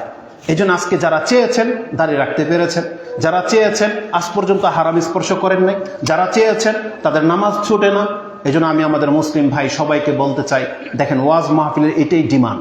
আপনি আমার চেয়ে ভালো হন, আমার দিকে তাকায়েন না। আমি হয়তো বকবক করতে পারি ভালো, কিন্তু আমি হয়তো আমলে অতটা ভালো না। আপনি আমার দিকে তাকায়েন না, আপনি আপনার রাসূলের দিকে তাকান, আপনি আপনার সাহাবা একরামদের দিকে তাকান, আপনি আপনার বংশের ওই বড় বুজুর্গের দিকে তাকান। আপনার বাবা হতে পারে, আপনার দাদা হতে পারে, যাকে আপনি সচক্ষে দেখেছেন যে আপনার বাবা আলহামদুলিল্লাহ কোনোদিন মিথ্যা কথা বলেন, আপনার বাবা হয়তো ঘুষ খায় না, আপনার বাবা হয়তো সুদ খায় না, আপনার বাবা হালাল খাচ্ছে, আপনার দাদা সম্পর্কে আপনি জানেন জীবনে এক ওয়াক্ত সালাত ছাড়ে নাই, তাহলে আপনি দাদার মতো হন। কারণ আল্লাহ সুবহানাহু ওয়া তাআলা কিন্তু এটাই বলেছেন, যারা পিতামাতার ইবাদতের সাথে তাদের পথ ধরে তারা কিন্তু তাদের সাথে জান্নাতে থাকবে। কিন্তু যেই ব্যক্তি মুসলিমের ঘরের জন্ম হওয়ার পরেও তার বাপদাদার পথ অনুসরণ করবে না, এই ব্যক্তি তার বাপদাদার পুত্র বলে গণ্যই হবে না। কারণ স্পষ্ট দলিল হচ্ছে নূহ আলাইহিস সালাম। নূহ আলাইহিস সালাম বলেছিল তার ছেলে যখন ডুবে যায়, রব্বি ইন্না বিনি লিআহলি, আল্লাহ আমার সন্তান ডুবে যাচ্ছে আর আমার পরিবারের অন্তর্ভুক্ত, ওয়া ইন্না ওয়াদাকাল হাক্কা ওয়া আনতা আহকামুল হাকিমিন, আল্লাহ তোমার ওয়াদা তো সত্য যে তুমি নবীর পরিবারকে ধ্বংস করবা না, লাঞ্ছিত করবা না, আর তুমি তো উত্তম বিচারক। কিন্তু আল্লাহ কি বলেছেন ডুবে যাওয়ার কারণ কি? বলছে ইয়া নূহ ইন্নাহু লাইসা মিন আহলিক ইন্নাহু আমালুন গায়রু সালেহ, সে তার জন্মের হতে পারে কিন্তু সে তোমার সন্তান হতে পারে নাই, কারণ তার কর্ম হচ্ছে বাতিল কর্ম। ইন্নাহু আমালুন গায়রু সালেহ, সে অসৎ কাজে লিপ্ত। তার মানে একটা প্রথম রাসূলের ছেলে যদি অসৎ কাজে লিপ্ত হওয়ার কারণে রাসূলের সাথে তার সম্পর্ক কেটে যেতে পারে, আমার আপনার জন্ম তো কোনো হুজুরের ঘরও হয়নি, হয়েছে? আল্লাহর ওলির ঘরে তো দূরের কথা। নবীর ঘরে জন্ম হলেও নাজাত পাবেন না যদি ইবাদতের সাথে সম্পর্ক না থাকে। এই জন্য আমাদের উদ্যত্ত আহ্বান থাকবে আমাদের মুসলিম ভাইদেরকে, দেখেন দলাদলি করে কোনো কাজ হবে না, আপনি কোরআন হাদিস মেনে চলেন, এটাই হচ্ছে আপনার মাযহাব, এটাই আপনার মানহাজ, এটাই আপনার নাজাতের পথ। কারণ আল্লাহ রাসূল সাল্লাল্লাহু আলাইহি ওয়াসাল্লাম কি বলেছেন, ইয়া আইয়ুহান নাস, হে মানুষ সকল, আতাশহাদুনা আলাইসা তাশহাদুনা আল্লা ইলাহা ইল্লাল্লাহ ওয়া আন্নী রাসূলুল্লাহ, তোমরা কি সাক্ষী দিচ্ছ না যে আল্লাহ ছাড়া সত্য কোনো ইলাহা নাই আর মুহাম্মদ হচ্ছে আল্লাহর রাসূল? বলছেন নাম ইয়া রাসূলুল্লাহ। বলছেন সাবাব কি? ফাইন্না হাযাল কুরআনা সাবাবুন তারাফাহু বিয়াদিল্লাহি ওয়া তারাফাহু বিআইদিকুম ফাতামাসসাকু বিহি ফাইন্নাকুম লান তাদিল্লু ওয়া লান তাহলিকু বা'দাহু আবাদা। যেই ব্যক্তি কোরআনটাকে ধরে নিতে পারবে এই ব্যক্তি জীবনে কোনোদিন গোমরা হবে না, আর এই ব্যক্তি কোনোদিন হালাকও হবে না। এই কোরআনটাকে ধরে নিতে বলা হয়েছে, যে কোরআনটা আপনার ঘরে রাখা আছে। রাসূল কি বলেছেন জানেন? এই কোরআনের এক মাথা আল্লাহর হাতে আছে, আল্লাহ ধরে বসে আছে। মানে আল্লাহর বসাটা কেমন বলে দিলাম ভাষাটা, কিন্তু আল্লাহ ধরে আছেন, মানে আল্লাহ লটকে দিয়েছেন। এটা হাবলুল্লাহ, আল্লাহর শক্ত রজ্জু। কে রশি ফেলে? কাউকে বাঁচানোর জন্য ফেলে।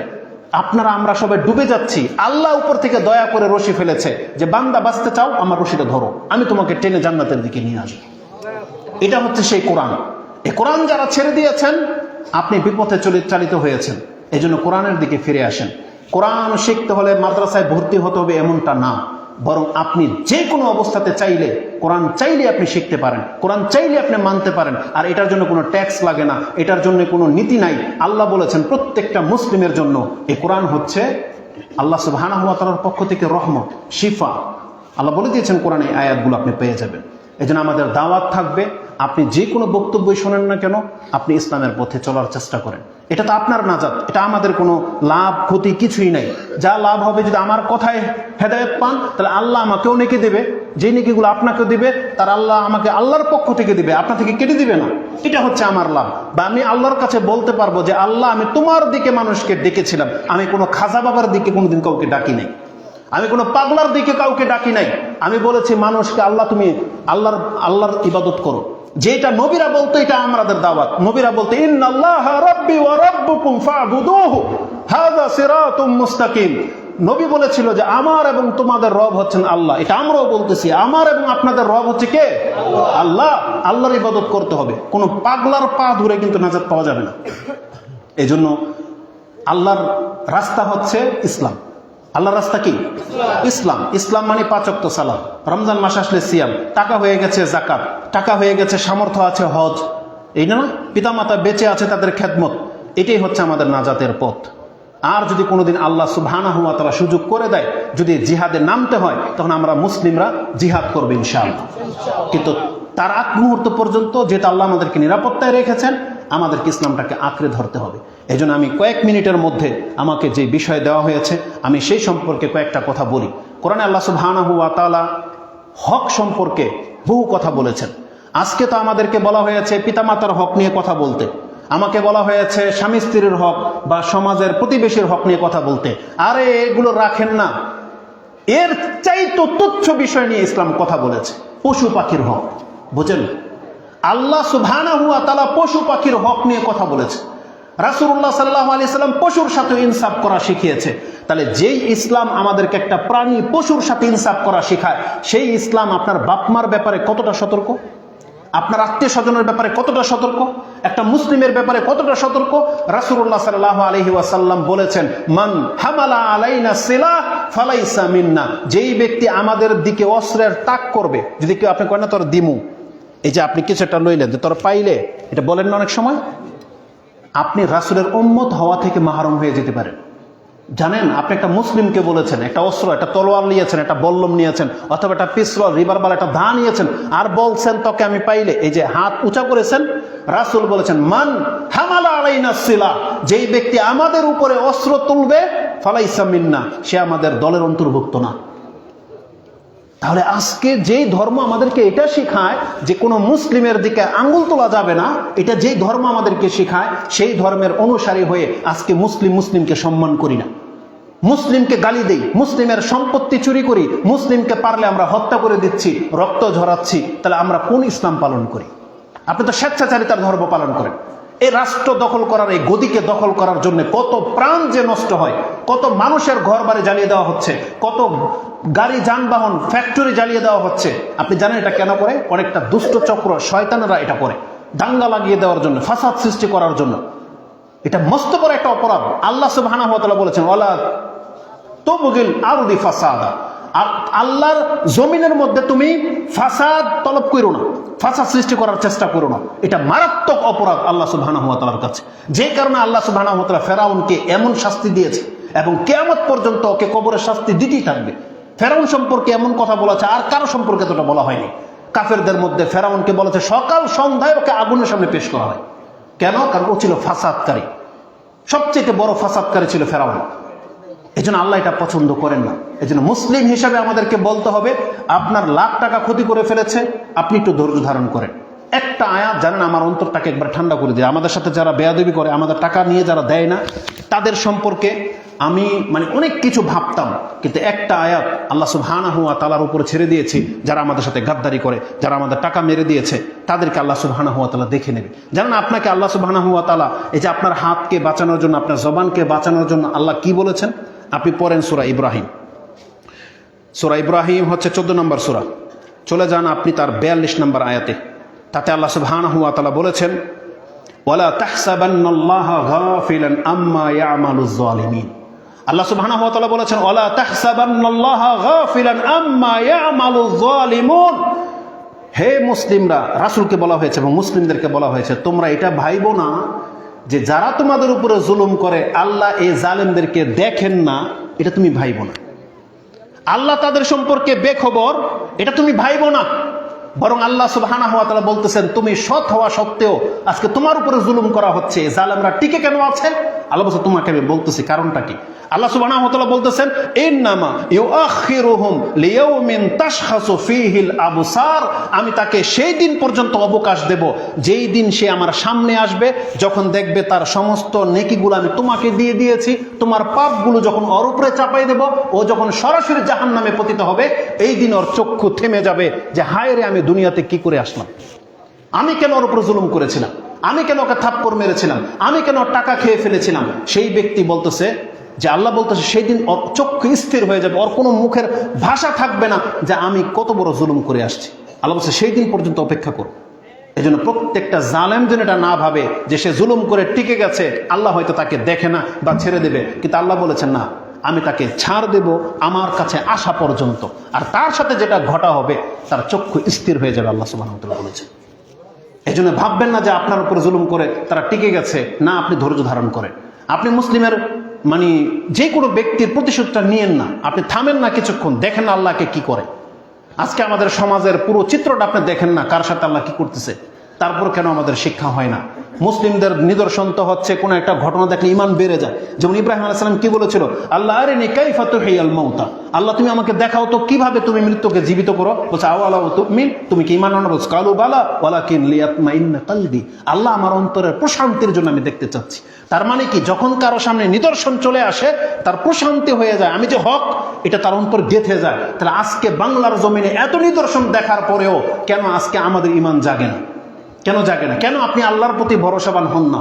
কেন আপনি আল্লাহ সুবহানাহু ওয়া তাআলার প্রতি ঈমান আনছেন না? যেখানে ভূমিকম্প হচ্ছে, কত রাষ্ট্রকে আল্লাহ সুবহানাহু ওয়া তাআলা ধ্বংস করে দিচ্ছে, কিন্তু আমরা আমাদের স্বেচ্ছাচারিতা এই ফাজলামো ছাড়তেছি না কেন?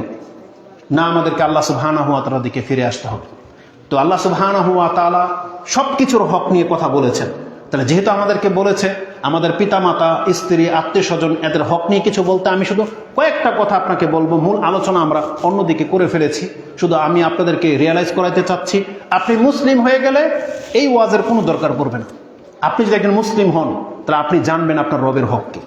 আপনি যখন মুসলিম হবেন আপনি জানবেন আপনার পিতামাতার হক কি। আপনি যখন একজন মুসলিম হবেন আপনি জানবেন যে আপনার স্বামী স্ত্রীর কি হক, সন্তানের কি হক, প্রতিবেশী। একটা প্রতিবেশী হওয়া মানে কি, যার দিকে থুতু ফেলা আপনার জন্য নিষেধ করা হয়েছে। প্রতিবেশীর এতটা অধিকার দেওয়া হয়েছে। রাসূলুল্লাহ সাল্লাল্লাহু আলাইহি ওয়াসাল্লাম থেকে ইমাম বুখারী তিনি তার সিলা বিররি ওয়াস সিলা ৭৮ নম্বর অধ্যায়ে একটা হাদিস আপনি পেয়ে যাবেন, সম্ভবত হাদিস ৬০১৬, ১৭, ১৮ এই হাদিসগুলো পাবেন। আয়েশা রাদিয়াল্লাহু তাআলা বলতেছেন যে রাসূলুল্লাহ সাল্লাল্লাহু আলাইহি ওয়াসাল্লাম বলেন, মাযালা জিবরিল ইউসিনি বিল জার, জিবরাইল আমাকে প্রতিবেশীর সাথে সম্পর্ক সুসম্পর্ক রাখার ওসিয়ত করা ছাড়তেছে না, বারবার বলতেছে।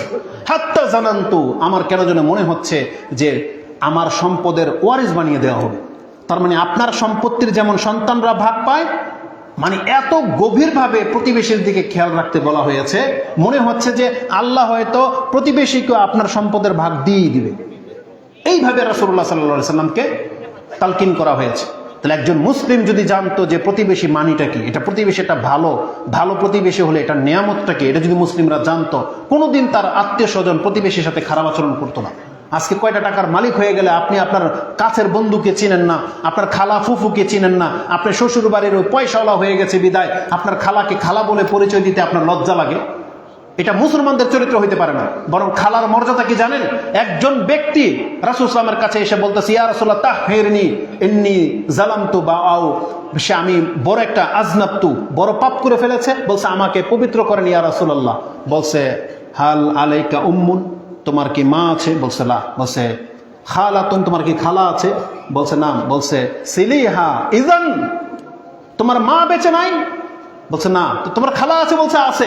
তো যাও তোমার খালার সাথে ওই আচরণটা করো যেটা তুমি তোমার মার সাথে করতা। তোমার মাকে যতটা খেদমত করতা বা খোঁজ খবর নিতা, তোমার খালাকে অতটা খোঁজ খবর নাও।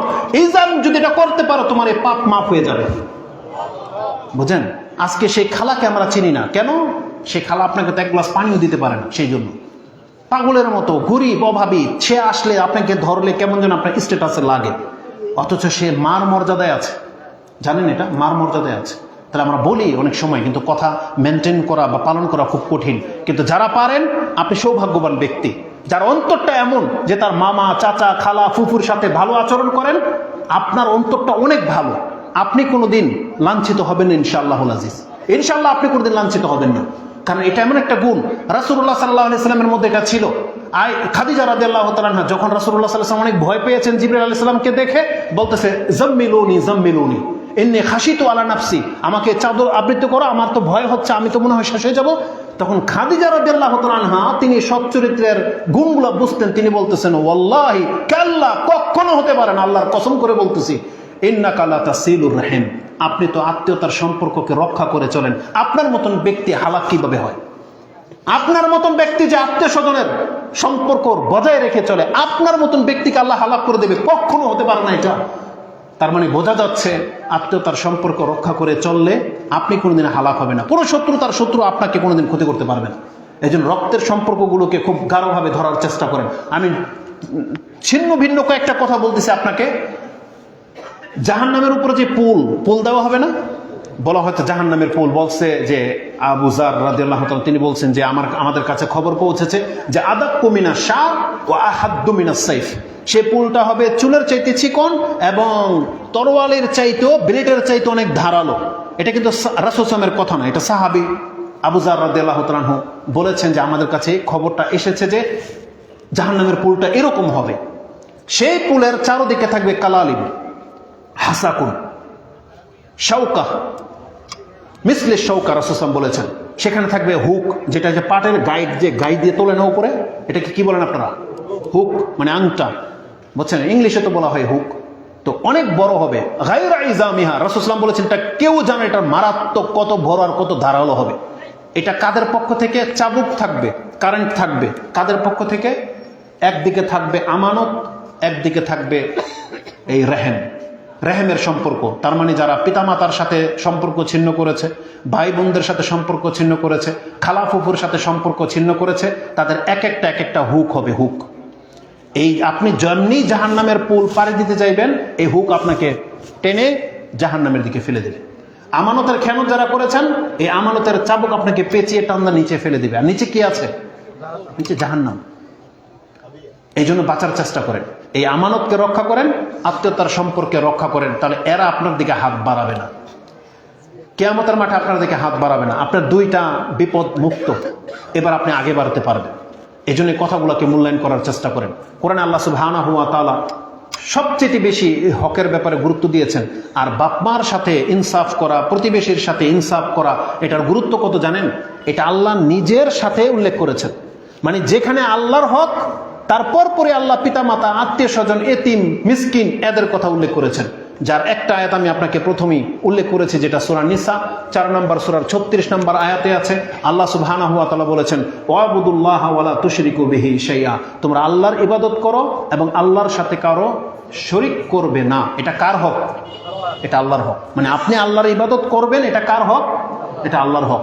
আমি আমাদের মুসলিম ভাইদেরকে বলবো, আপনারা হয়তো অনেকে বলবেন, হুজুর আমরা তো শিরিক করি না।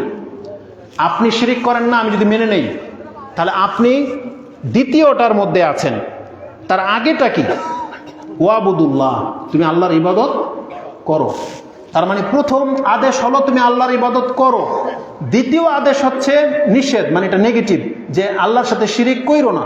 আপনি বলতেছেন আমি আল্লাহর সাথে শিরিক করি না, এটা টিকে গেল। কিন্তু তার প্রথমটা, আপনি তো আল্লাহর ইবাদতই করেন না। শিরিক তো ওই ব্যক্তির জন্য নিষেধ যে আল্লাহর ইবাদত করে, কারণ ইবাদত করলে শিরিক আমল নষ্ট হয়ে যাবে, বুঝেন না? শিরিক করলে কি হবে? আমল নষ্ট হয়ে যাবে। তা আপনার তো আমলই নেই, আপনার তো আমল নাই, নষ্ট হবে কি? আপনি যখন আল্লাহর দরবারে আসবেন, ইবাদতই নাই, আপনার নামাজই নাই, যাকাত নাই, ভালো কোনো কর্ম নাই। আজকে সারাদিন 24 ঘন্টা আমাদের পার হয়েছে, আমাদের যুবক ভাই বন্ধুরও পার হয়েছে, পার হয় নাই? যারা নেশা করে তাদের পার হয় নাই, যারা চুরি করেছে তাদের পার হয় নাই। তাহলে আজকে দিন শেষে আমাদের সবারই কিন্তু দিন পার হয়েছে। এখন আমরা সবাই ঘুমাইতে যাব, আমাদের খাতা কিন্তু ক্লোজ, তাই না? এখন বলেন তো দেখি, আমাদের মধ্যে কোন ব্যক্তি এটা বলতে পারবে যে ঠিক আছে তুমি তোমার পৃষ্ঠাটা একবার খোলো তো দেখি, যে আজকে নাজাতের জন্য তুমি কি করেছো, আর যা করেছিল এটা কি তোমাকে নাজাত দিতে পারবে, নাকি এটাকে তোমাকে জাহান্নামে নিয়ে যাবে? আমার মনে হয় প্রত্যেক ব্যক্তি আমরা আমাদের রেজাল্ট আমাদের সামনে। রাসূলুল্লাহ সাল্লাল্লাহু আলাইহি ওয়াসাল্লাম তো এই কথাটাই বলেছিলেন, ইমালু কুল্লুন মুয়াসসারুন লিমা খুলিকা লাহু, তুমি কর্ম করো, তোমার কর্ম তোমাকে বলে দেবে তুমি জান্নাতি না জাহান্নামী। কে বলে দিবে? কর্ম। তাহলে যারা 5 ওয়াক্ত নামাজ পড়েছেন, এটা আমরা হাদিসের উপর ভিত্তি করে বলতে পারি, আল্লাহ যদি নামাজ কবুল করে ইনশাআল্লাহ আমরা জান্নাতি। যারা দাঁড়িয়ে রেখেছেন ইনশাআল্লাহ, এটা কিসের আমল? জান্নাতের আমল। যারা মিথ্যা বলেন না, এটা কিসের আমল? জান্নাতের আমল। যারা হারাম খান না, এটা কিসের আমল? জান্নাতের আমল। তাহলে এইভাবে যার যতটা মিসিং আছে সে কিন্তু তত শাস্তি পাবে, ততবার ধরা খেয়ে যাচ্ছে। এই স্টেপগুলো তাকে পার করতে হবে। এই জন্য আমরা আল্লাহর কাছে দোয়া করি, আল্লাহ এখানে যারা উপস্থিত হয়েছেন, যারা কথাগুলো মনোযোগ সহকারে শুনেছেন, আল্লাহ তুমি আমাদের প্রত্যেককে ক্ষমা করে দাও।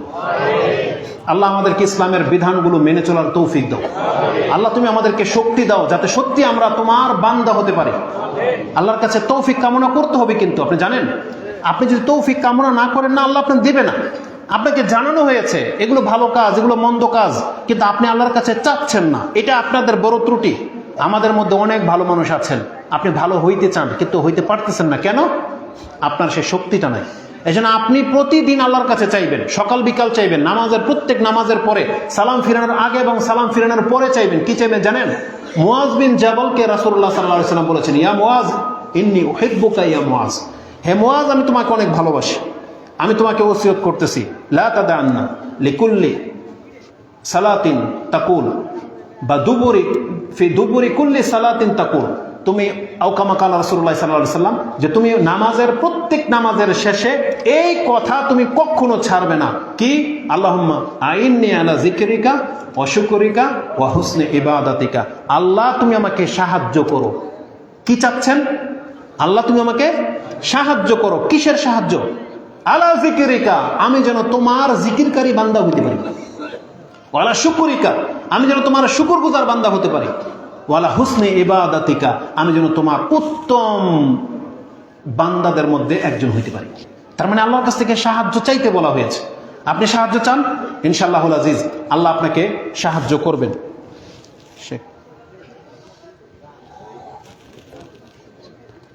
জি ইনশাআল্লাহ। তো আমি আর বেশিক্ষণ লম্বা করব না, আমি শুধু আপনাদেরকে এতটা বোঝাতে চেয়েছি, কারণ দাবির সাথে একটা হক আদায় করতে হয়। তাহলে এই আয়াতের প্রথম টুকরা হচ্ছে আল্লাহ বলেছেন ওয়াবুদুল্লাহ ওয়ালা তুশরিকু বিহি শাইআন, এটা হচ্ছে আল্লাহর হক। তারপর পরে আল্লাহ বলেছেন ওয়াবিল ওয়ালিদাইনি ইহসানা, তুমি তোমার পিতামাতার সাথে ইহসান করো। আমরা শুধু এই সম্পর্কে কয়েকটা কথা বলবো। আপনি কি জানেন আল্লাহ সুবহানাহু ওয়া তাআলা পিতামাতার সাথে যে আপনাকে ইহসান করতে বলা হয়েছে এটার মর্ম কি? তার আগে বলে দিই, যত কথা আমরা আজকে সবাই আলোচনা করেছি, এই আয়াতের প্রথম টুকরাটাকে যদি আপনি আমল না করেন, আপনার সমস্ত আমল বৃথা যাবে। সেটা কি? ওয়াবুদুল্লাহ ওয়ালা তুশরিকু বিহি শাইআ, যে তুমি আল্লাহর ইবাদত করো এবং তুমি শিরিক করো না।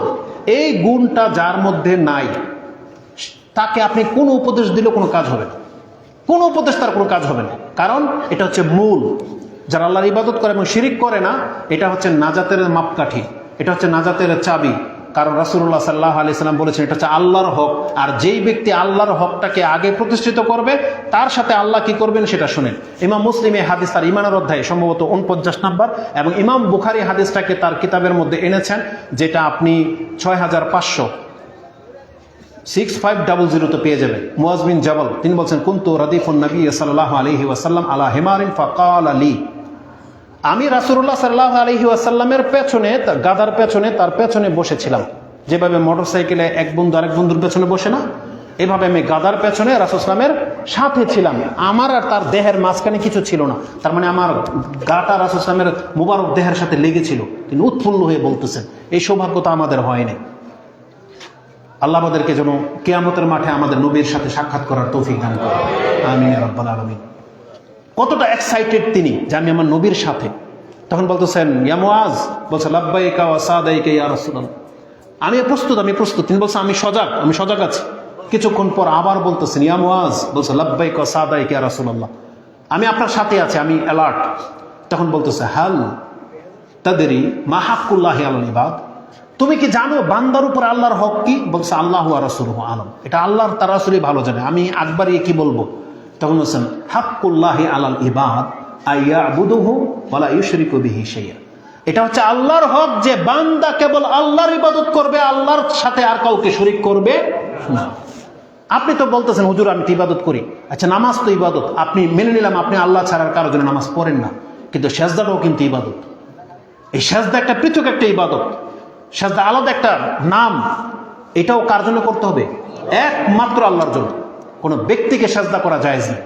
রাসূলুল্লাহ সাল্লাল্লাহু আলাইহি ওয়াসাল্লাম বলেছেন কোনো ব্যক্তিকে সেজদা করা জায়েজ হতো লা আমারাতুল মারআ আন তাসজুদা লিজাওজিহা, তাহলে আমি মহিলাদেরকে বলতাম তার পুরুষকে সেজদা করতে। কিন্তু এটা যেহেতু কোনো ব্যক্তির জন্য জায়েজ নাই, এই জন্য কোনো ছাত্র, কোনো পীর, বুজুর্গ, মহাব্বত এইসব চলবে না, এইসব চলবে না। সেজদা একমাত্র কার জন্য? আল্লাহর জন্য। তারপরে ভয় পাওয়া, আশা, ভরসা, এগুলো কি? ইবাদত। মানে আপনি ভয় পাচ্ছেন কাকে? ওই মাজারের উপরে একটা লাল পতাকা জ্বলতেছে, আপনি ওদিকে দেখার পরে গাড়ি স্লো হয়ে গেছে। কেন? বলতেছেন মাজার। বলছে মাজারটাতে কি হয়েছে? মাজার খুব গরম। বুঝেন না? তার মানে এটাকে ভয় পাইলো কি পাইলো না? কিন্তু এই ভয়টা হচ্ছে শিরকি ভয়। এই ভয়টা কি? শিরক। কিন্তু ভাগ যদি চলে আসে এখন ভয় পাবেন কি পাবেন না? আর আপনারা কি ভয় পাবেন, আমি দৌড় দিব প্রথম এদিক দিয়ে, এটা ভয় না? এটাও কি শিরক? না। মুসা আলাইহিস সালাম তার হাতের লাঠি যখন ছেড়ে দিয়েছিল ভয় পেয়েছিল? শুধু কি ভয় পেয়েছে? দৌড় দৌড়, মানে তাকাই না। আল্লাহ বলছে ওয়াক্কে, মুসা তুমি দাঁড়াও, ফিরে তাকাচ্ছে না। আল্লাহ বলছে দাঁড়াও, তখন দাঁড়াইছে। বুঝেন কতটা ভয় পাইছে? তার মানে এটা হচ্ছে ফিতরতি ভয়। রাসূলুল্লাহ সাল্লাল্লাহু আলাইহি সাল্লাম জিবরাইল আলাইহিস সালামকে দেখে ভয় পায় নাই? ভয় পেয়েছে। তার মানে এটা হচ্ছে ফিতরতি ভয়, যেটা ভয়ঙ্কর, এটা দেখে মানুষ ভয় পাবে। কিন্তু একটা মুর্দা বাবা, আল্লাহর ওলি না, আপনি বলছেন মুর্দা, এই মুর্দা আপনাকে কি করবে? আপনাকে বলে এই মুর্দা আপনাকে কিছু করার ক্ষমতা রাখে? আরে যে বাবা মরে যাওয়ার পরে আমি আর আপনি না তাকে গোসল দিলাম, আমি আর আপনি না কান্দে করে তাকে কবর নিয়ে রাখলাম, তাহলে যে বাবা নিজে হেঁটে কবর যেতে পারে না, ও আপনাকে কবর থেকে কি উপকার করবে? আপনাকে কি ক্ষতি করবে? তার এটা হচ্ছে আপনার ভ্রম। তার মানে যে জিনিস আপনার কোনো ক্ষতি করতে পারে না, এটাকে ভয় করা হচ্ছে শিরক। যার মধ্যে যেই ক্ষমতা নাই তার কাছে সেটা চাওয়া হচ্ছে শিরক। বোঝেন কথা? আপনি যদি বলেন যে হুজুর আমাদের এই পাহাড়টাকে আপনি ধাক্কা দিয়ে মদিনায় পাঠিয়ে দেন, তো এটা কোনো মানুষের ক্ষমতায় আছে? তার কাছে এই ক্ষমতাটা, এটা চাওয়া হচ্ছে শিরক। কিন্তু আপনি রাস্তা দিয়ে একটা বোঝা নিয়ে দাঁড়িয়ে আছেন, ধরেন 80 কেজি, আমি যাচ্ছি বা কোনো যাচ্ছেন, আপনি যদি আমাকে বলেন হুজুর একটু বোঝাটা মাথায় তুলে দেন তো, আমরা কি করিনি এরকম? এটা কি? এটা শিরক? এটা হচ্ছে উপকার। একে অপর কাছ থেকে যেটা যার ক্ষমতায় আছে সেটা সে করে দিতে পারবে। আপনি ডাক্তারের কাছে চিকিৎসা নিতে পারবেন, কিন্তু ডাক্তারকে আপনার বাচ্চা দেওয়ার ক্ষমতা রাখে না। যদি মনে করেন এটা যে এই ডাক্তার আমার বাচ্চা দিতে পারে, এটা কি? শিরক। এজন্য আপনাকে বুঝতে হবে ইবাদত একমাত্র আল্লাহর জন্য, ভালোবাসা আল্লাহর জন্য, মহাব্বত আল্লাহর জন্য, আকাঙ্ক্ষা, ভরসা, এগুলো সব কার জন্য? আল্লাহর জন্য। ওই জায়গাটাতে অন্য কাউকে আপনি দিতে পারবেন না। যদি এটা আপনি করেন, আপনি কি পাবেন আল্লাহর কাছে? আপনি যেটা করে দেখাইলেন, আপনার কল্লা চলে যাবে, কিন্তু শিরক করবেন না। আপনি এটা করে দেখাইলেন, আপনি কি পাবেন জানেন? রাসূলুল্লাহ সাল্লাল্লাহু আলাইহি সাল্লাম বলেছেন, আতাদরি মা হাক্কুল ইবাদি আলাল্লাহ, আল্লাহর কোন বান্দা যদি এটা পুরা করে দিতে পারে, তাহলে এর কি কোনো প্রাপ্য নাই? সে আল্লাহর কাছে কি পাবে? আল্লাহ সুবহানাহু ওয়া তাআলা নিজে জবাব দিয়ে দিচ্ছেন, বান্দা তোমাকে বলতে হবে না, আল্লাহ ইউআযযিবাহুম, আল্লাহ তাদেরকে শাস্তি দেবেন না। রাসূল বলেছেন যেই ব্যক্তি শিরকবিহীন মরে যাবে, আল্লাহ তাকে শাস্তি দেবে না, এটা আল্লাহর ওয়াদা। এজন্য আমাদের প্রত্যেককে সেই মুসলিম হতে হবে যে আল্লাহ আমি তোমার সাথে শিরিক করি নাই, আমার আকাশ বড় পাপ আল্লাহ তুমি মাফ করে দাও। আল্লাহ গ্যারান্টি দিয়েছে। আল্লাহ বলেছেন ইয়া ইবাদি ইয়া ইবনে আদম লাউ আতাইতানি বিকুরাবিল আরদি খাতায়া সুম্মা লাকিতানি লা তুশরিকু বি শাইআন লা আতাইতুকা বিকুরাবিহা মাগফিরা। হে আদম সন্তান, তুমি যদি আমার সাথে এমন অবস্থায় সাক্ষাৎ করো যে আমি দেখতে পাচ্ছি তোমার পাপ পৃথিবী ভরে গেছে, কিন্তু আমি খুঁজে দেখলাম আমার সাথে একটা শিরিক নেই। কি নাই? শিরক নাই। তুমি যা চেয়েছো আমার কাছে চেয়েছো, ভয় পেয়েছো আমাকে ভয় পেয়েছো, যা কিছু আকাঙ্ক্ষা করেছো আমার কাছে করেছো, সেজদা করেছো আমাকে করেছো, আমি দিলেও সন্তুষ্ট, তুমি না দিলেও সন্তুষ্ট থেকেছো, আমি তোমার মধ্যে শিরকের কোনো পাপ পাচ্ছি না। আল্লাহ বলতেছেন লা আতাইতুকা বিকুরাবিহা মাগফিরা, যেহেতু তুমি আমার বান্দা এটা প্রমাণ করে দিয়েছো, আমি যেহেতু তোমার রব, আমি তোমাকে ক্ষমা করে এটা প্রমাণ করে দেব। আল্লাহ বলছেন পুরা পৃথিবী ভরা ক্ষমা নিয়ে আমি তোমার কাছে এসে তোমাকে ক্ষমা করে দেব। এটা হচ্ছে আমাদের রব। এই জন্য আল্লাহর হকটাকে সর্বপ্রথম মাথায় রাখেন। আর আল্লাহর হক হচ্ছে 5 ওয়াক্ত সালাত। আপনি জানেন, কারণ ওই হাদিসে ফিরে যান, বলা হয়েছে না আইয়ুল আমালি আফদাল। এক হাদিসে আছে ঈমানুন বিল্লাহ, আরেক হাদিসে আছে আইয়ুল আমালি আফদাল কালা as-সালাতু লিওয়াক্তিহা। ওই ঈমানটাই হচ্ছে সালাত। ঈমান তো অন্তরে থাকে না? এখন আপনি যে ঈমান আনছেন, এটার প্রমাণ কি? এই 5 ওয়াক্ত নামাজ। যেই ব্যক্তিরা নামাজ পড়েন, তার মানে আপনি প্রমাণ করে দিয়েছেন আপনি মুসলিম। এই জন্য আমি আমাদের মুসলিম ভাইদেরকে বলবো, আপনি কথাটাকে হালকাভাবে নিয়েন না। যারা বেনামাজি ছিলেন, আপনি তওবা করে নেন। আপনি কি জানেন আল্লাহর মর্যাদা কি? আল্লাহ সুবহানাহু ওয়া তাআলা তিনি এমন এক সত্তা, যেই ব্যক্তি 100 বছর যদি পাপ করে তারপরেও যদি এসে আল্লাহকে বলে আল্লাহ আমি তো পাপ করেছি, আমাকে মাফ করে দাও, আল্লাহ বলছেন ওর মুখ থেকে শুধু বলবে আল্লাহ মাফ করে দাও, আল্লাহ বলছেন তার সাথে সাথে আমি ওকে ক্ষমা করে দেব। তার মানে ধরেন আল্লাহ সুবহানাহু ওয়া তাআলা ক্ষমা লিখে রাখছে, লিখে অপেক্ষা করতেছে, মানে ক্ষমা আপনাকে করা হবে, লিখে রাখছে। আপনি হাত বাড়ান শুধু, বাস আপনি হাত বাড়ালে আল্লাহ আপনার হাতে এটা দিয়ে দিবে। তার মানে এটা রেডি। ক্ষমাটা কি? রেডি। আল্লাহ বলছেন ক্ষমাটা রেডি, তুমি খালি চাও আমি তোমাকে দেব। যেমন সূরা কাসাসে 28 নম্বর সূরা 16 নম্বর আয়াতে আল্লাহর এক বান্দা বলেছিল রাব্বি ইন্নী যালামতু নাফসি ফাগফিরলি। আল্লাহ কি বলেছেন? ফাগফারা লাহু, মানে সাথে সাথে তাকে ক্ষমা করে দেওয়া হয়েছে। আল্লাহ কোনো কন্ডিশন বলে নাই যে যাও 1 মাস পরে 1 বছর পরে এতগুলা সেজদা করো, এতটা উর্জব করো, অমুক বাবার মুরিদ হও, কিছুই বলে নাই আল্লাহ। আল্লাহ বলেছেন, সে শুধু আমাকে বলেছে রাব্বি গফিরলি, আল্লাহ বলেছেন ফাগাফারা লা, আমি সাথে সাথে তাকে ক্ষমা করে দিয়েছি। এটা হচ্ছে আল্লাহ সুবহানাহু ওয়া তাআলা। এজন্য আল্লাহর হকটাকে প্রতিষ্ঠিত আগে করেন, তারপরে অন্যান্য হকগুলো দেখবো। আজকে আমরা বাপমার হক নিয়ে যদি কথা বলি, আমি নিশ্চিত আপনি এটা রক্ষা করতে পারবেন না। কেন? কারণ আপনি প্রথম ব্যক্তি যে আপনার রবের হকটাকে আপনি আগে নষ্ট করেছেন। এজন্য আপনার রবের হকের ক্ষেত্রে আপনি সোচ্চার হয়ে যান, আল্লাহ আপনাকে তৌফিক দিয়ে দিবে আপনার বাপমার হকটাকে পুরা কর। আল্লাহ আপনাকে তৌফিক দিয়ে দিবে অন্যান্য আদার্স হকগুলো, স্বামী স্ত্রীর মহব্বত, আপনার সন্তান, প্রতিবেশীর সবার হকটাকে আল্লাহ সুবহানাহু ওয়া তাআলা প্রতিষ্ঠিত করে দিবে। আমি আর কথা বলবো না, শুধু বাপমা সম্পর্কে এতটা কথা বলবো। রাসূলুল্লাহ সাল্লাল্লাহু আলাইহি ওয়াসাল্লাম বলেছেন, যেই ব্যক্তি বাবাদের সাথে অন্যায় আচরণ করেন, এটা আপনি ক্ষান্ত হন।